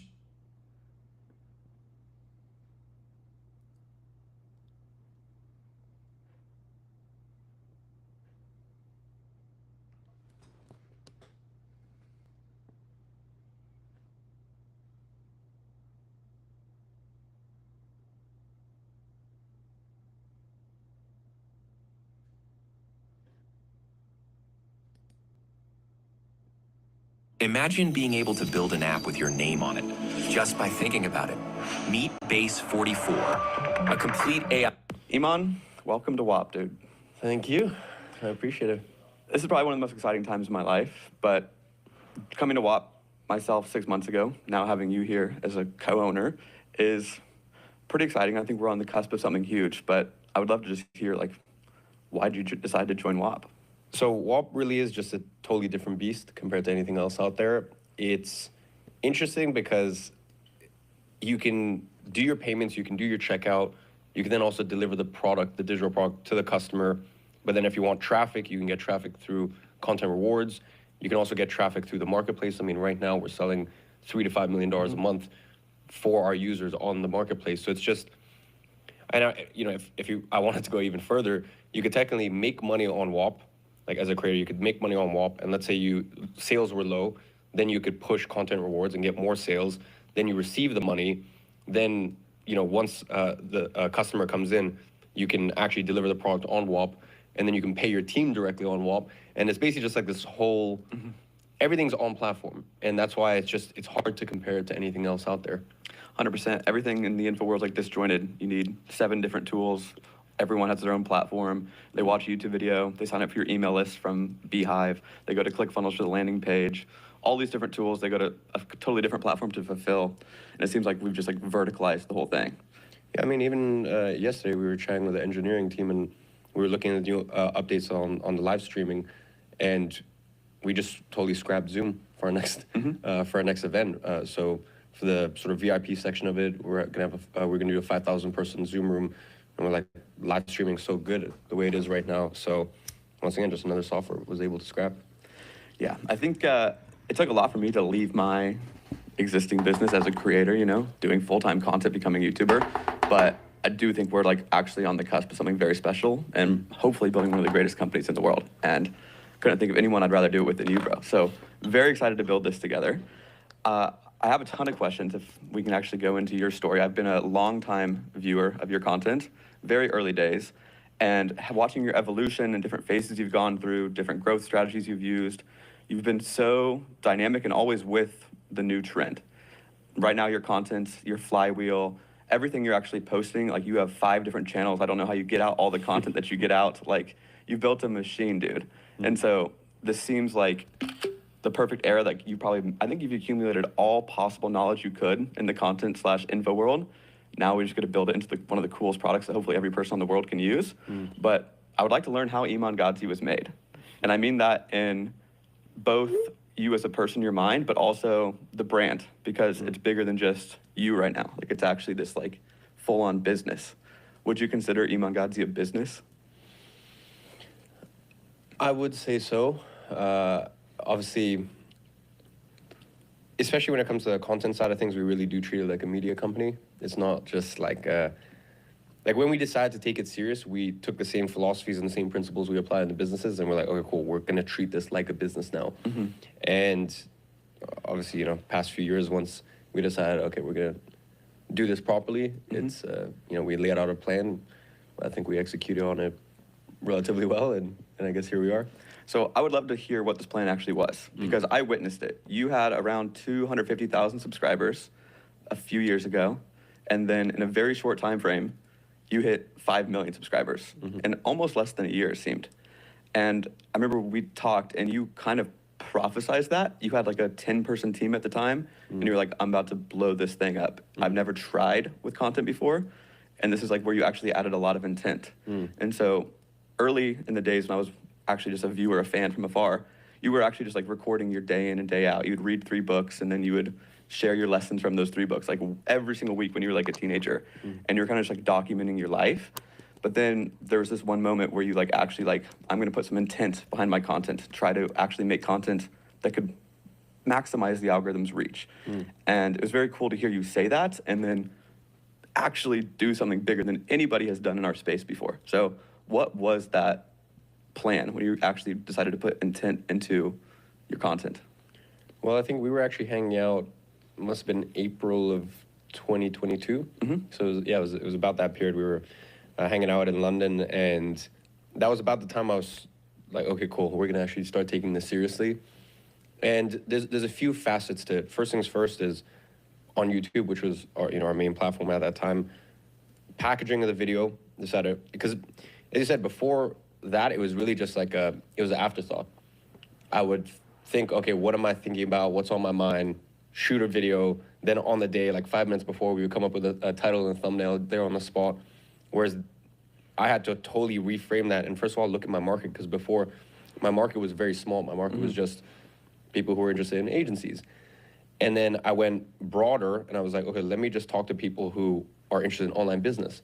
But that also has a total addressable market. And then I went wider to people who are into productivity and self-help and all this stuff, and then went a little broader there. And then with the vlogs went even more broad. And then, with the TikTok stuff and the short form stuff went even broader. So, and, funnily now, actually, we're trying to bring it in. We're actually trying to go less broad on the YouTube. We're trying to reel it back in because,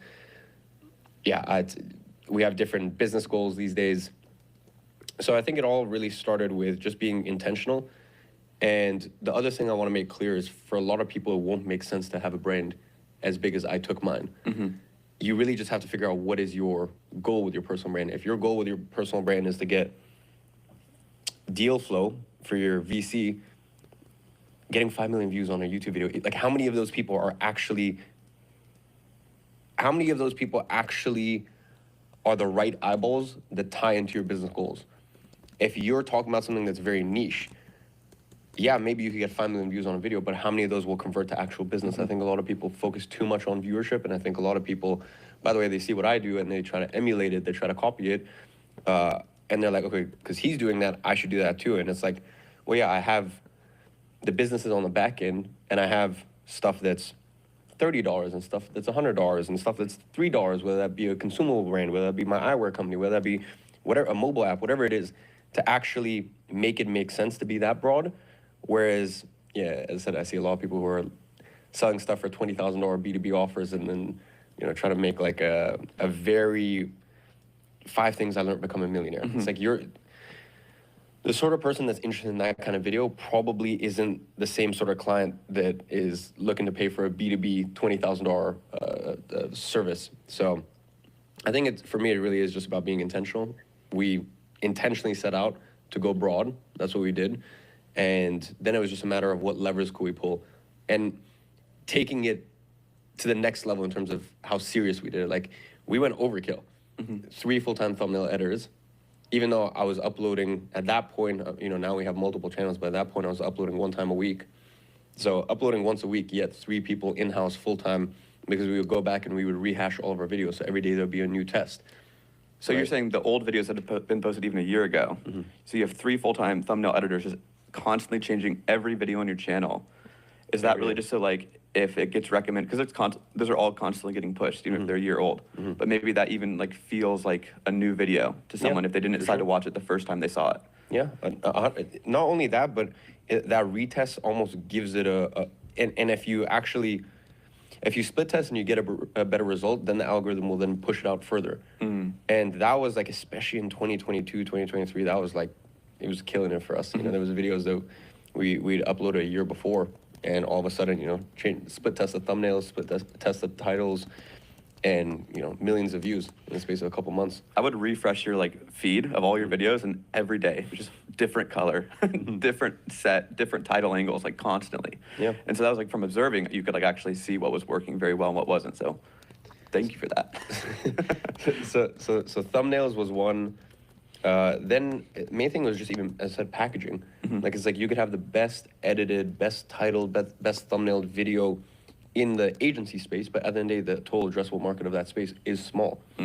And a larger market is online business, but then a larger market from there is self-help, and then a larger market is just like generally people just knowing you. And we have different strategies as well on different platforms. You know, when it comes to our short form now, like, we just like that as general brand awareness. The way I view it is, you know, what I'm spending on short form we get about 200 to 300 million views a month.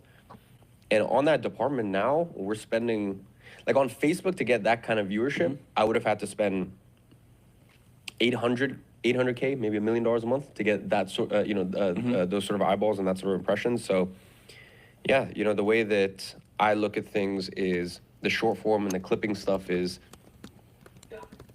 it's just omnipresence, and like, you can't kind of get away from me. Like, I'm just everywhere at all times. And also, we find that there's a lot of people who love TikTok, love Insta Reels, they just don't watch YouTube.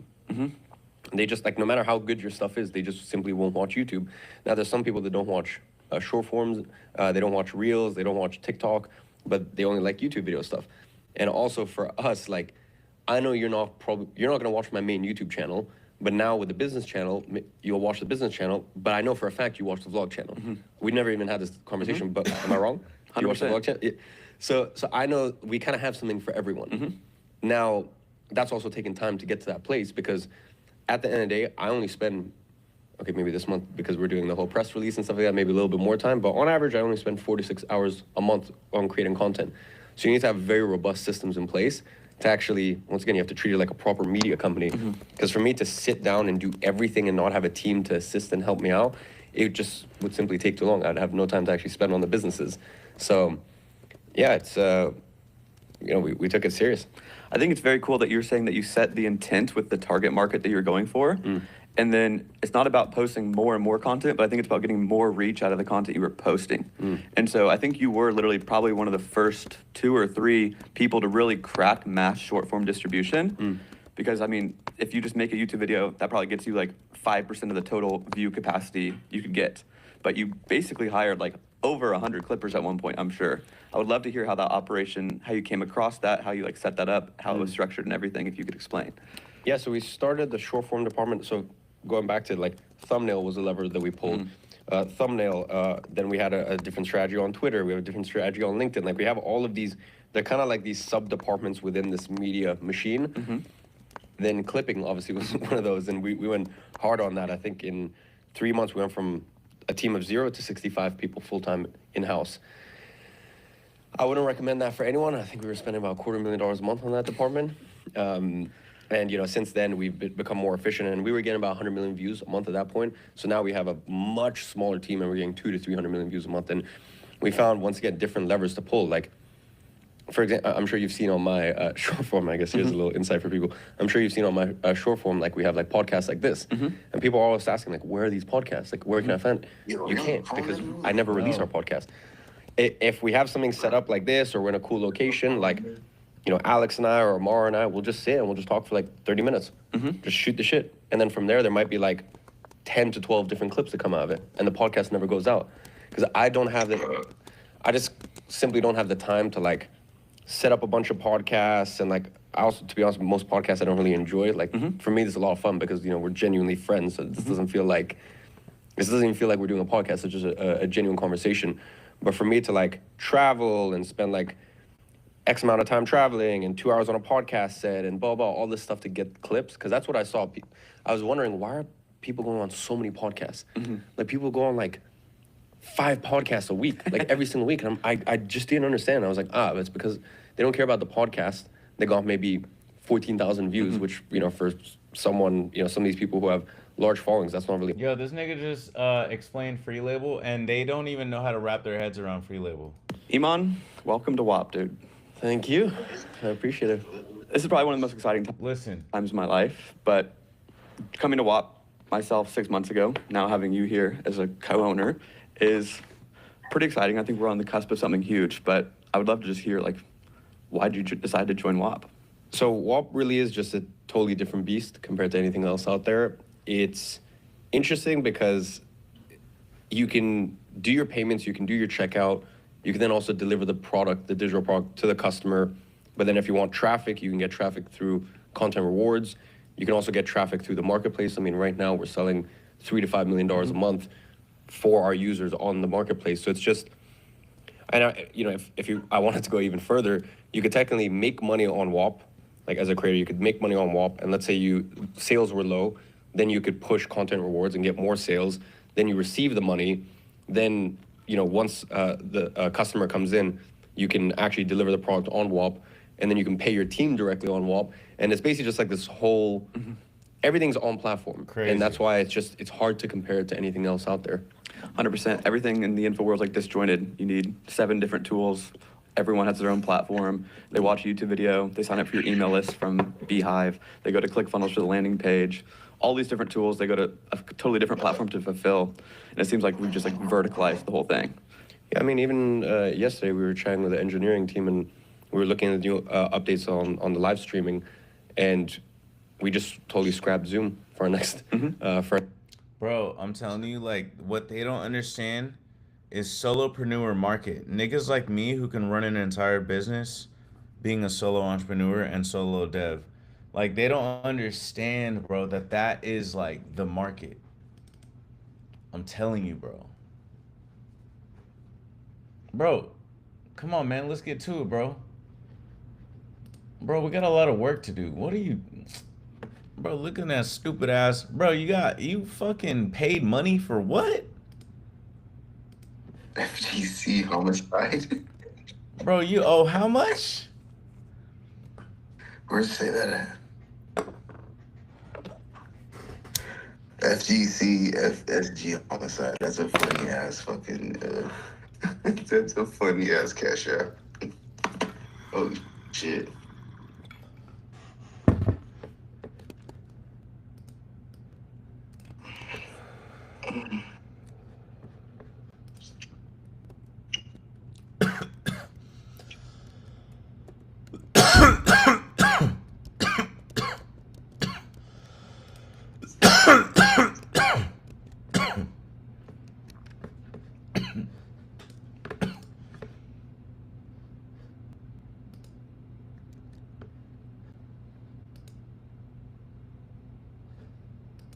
Come on, man.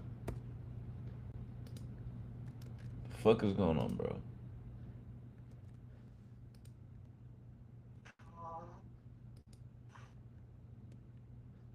Right, so I don't understand the point of that.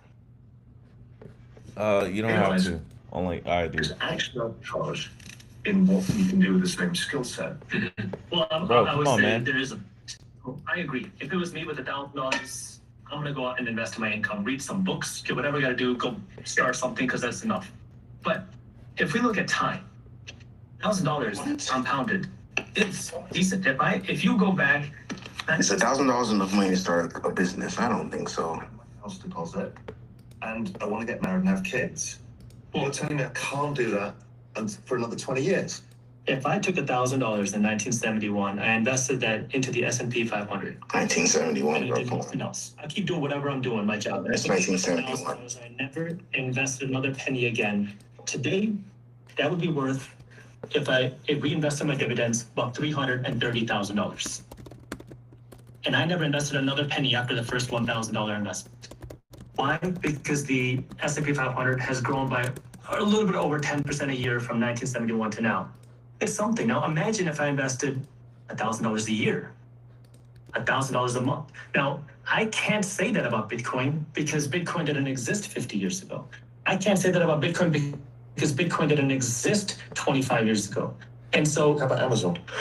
What about Amazon? That started trading in 2000, or even better, Facebook, 2012. How do I know? You not invest in it because it wasn't around? It hasn't been around as long as gold? Well, Facebook's been around less than Bitcoin. Amazon. Damn, that's a good point, huh? That has a tangible value that you can see and feel, because I can go onto Amazon and order myself Amazon like a moldy set, and it'll be there in 2 hours. A single household until what, 2018? Well, but that wasn't because they weren't producing a value. It's because they were growing so aggressively. Do you think if you had $1,000, you should invest in S&P 500? Well, I'm not saying you should. I think personal finance is personal. I think if it was me, if I have $1,000 extra and I'm just trying to figure things out, I'm gonna go buy some books. I'm gonna buy a class. I'm gonna do something about how do I increase my income. Going back to what you said.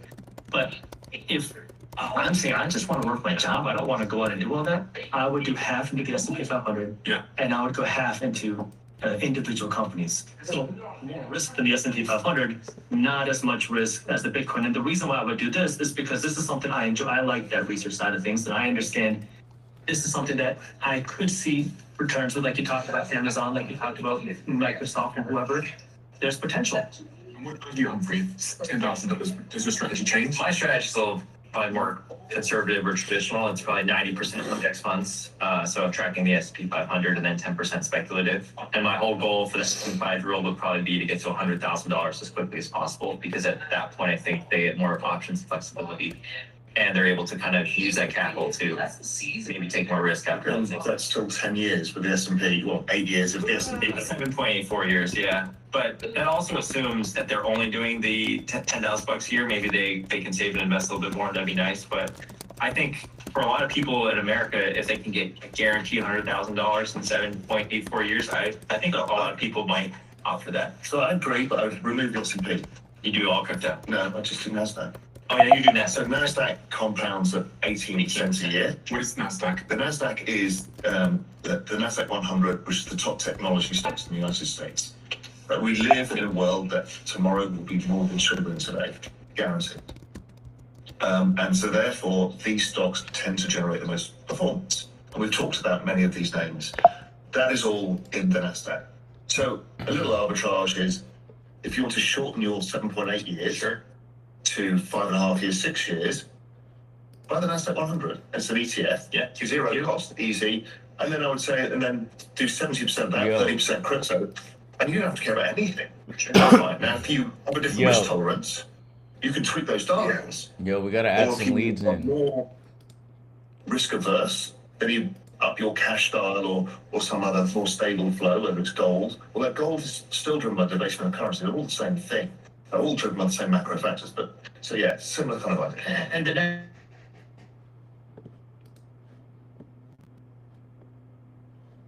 difficult part with the 18% is you got to be willing to go through the downturns. And I want to make sure that that's clear, because, I mean, the big drop, 2000, the NASDAQ fell by 78% from its peak.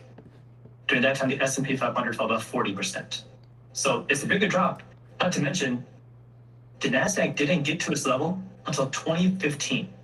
15 years later of no money. It's still compounded more returns than the S&P. Absolutely, if you held on. You can't live your life 15 years of off the drop. 100%. It's got to be in the risk-adjusted returns versus the gain. But how many people can hold on for 15 years and say, year one, no big deal. Year two, okay. Year three, year five, it's gonna go up. Year 10, it's gonna go up. And by the way, year 10 was also another crash because all you have to do is dollar cost average. What's that? So dollar cost averaging is if you're young and you've got a bit of excess cash now, you've sold your income a little bit, as opposed to just chuck everything in, or you do, you put your large sum in, you've saved up your 10 grand.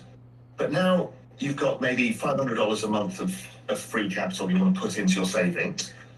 So when you have these drawdowns, you're actually keep buying. And what happens is it lowers your average cost over time. And you get to new all-time highs to your portfolio much before the market did. So, for example, in the last crypto down cycle in 22, all I did was add as much as I could to my crypto. Yo. So I was at new all-time highs in my portfolio well before the market was, because I'd lowered my average entry. That compounds your profits over time.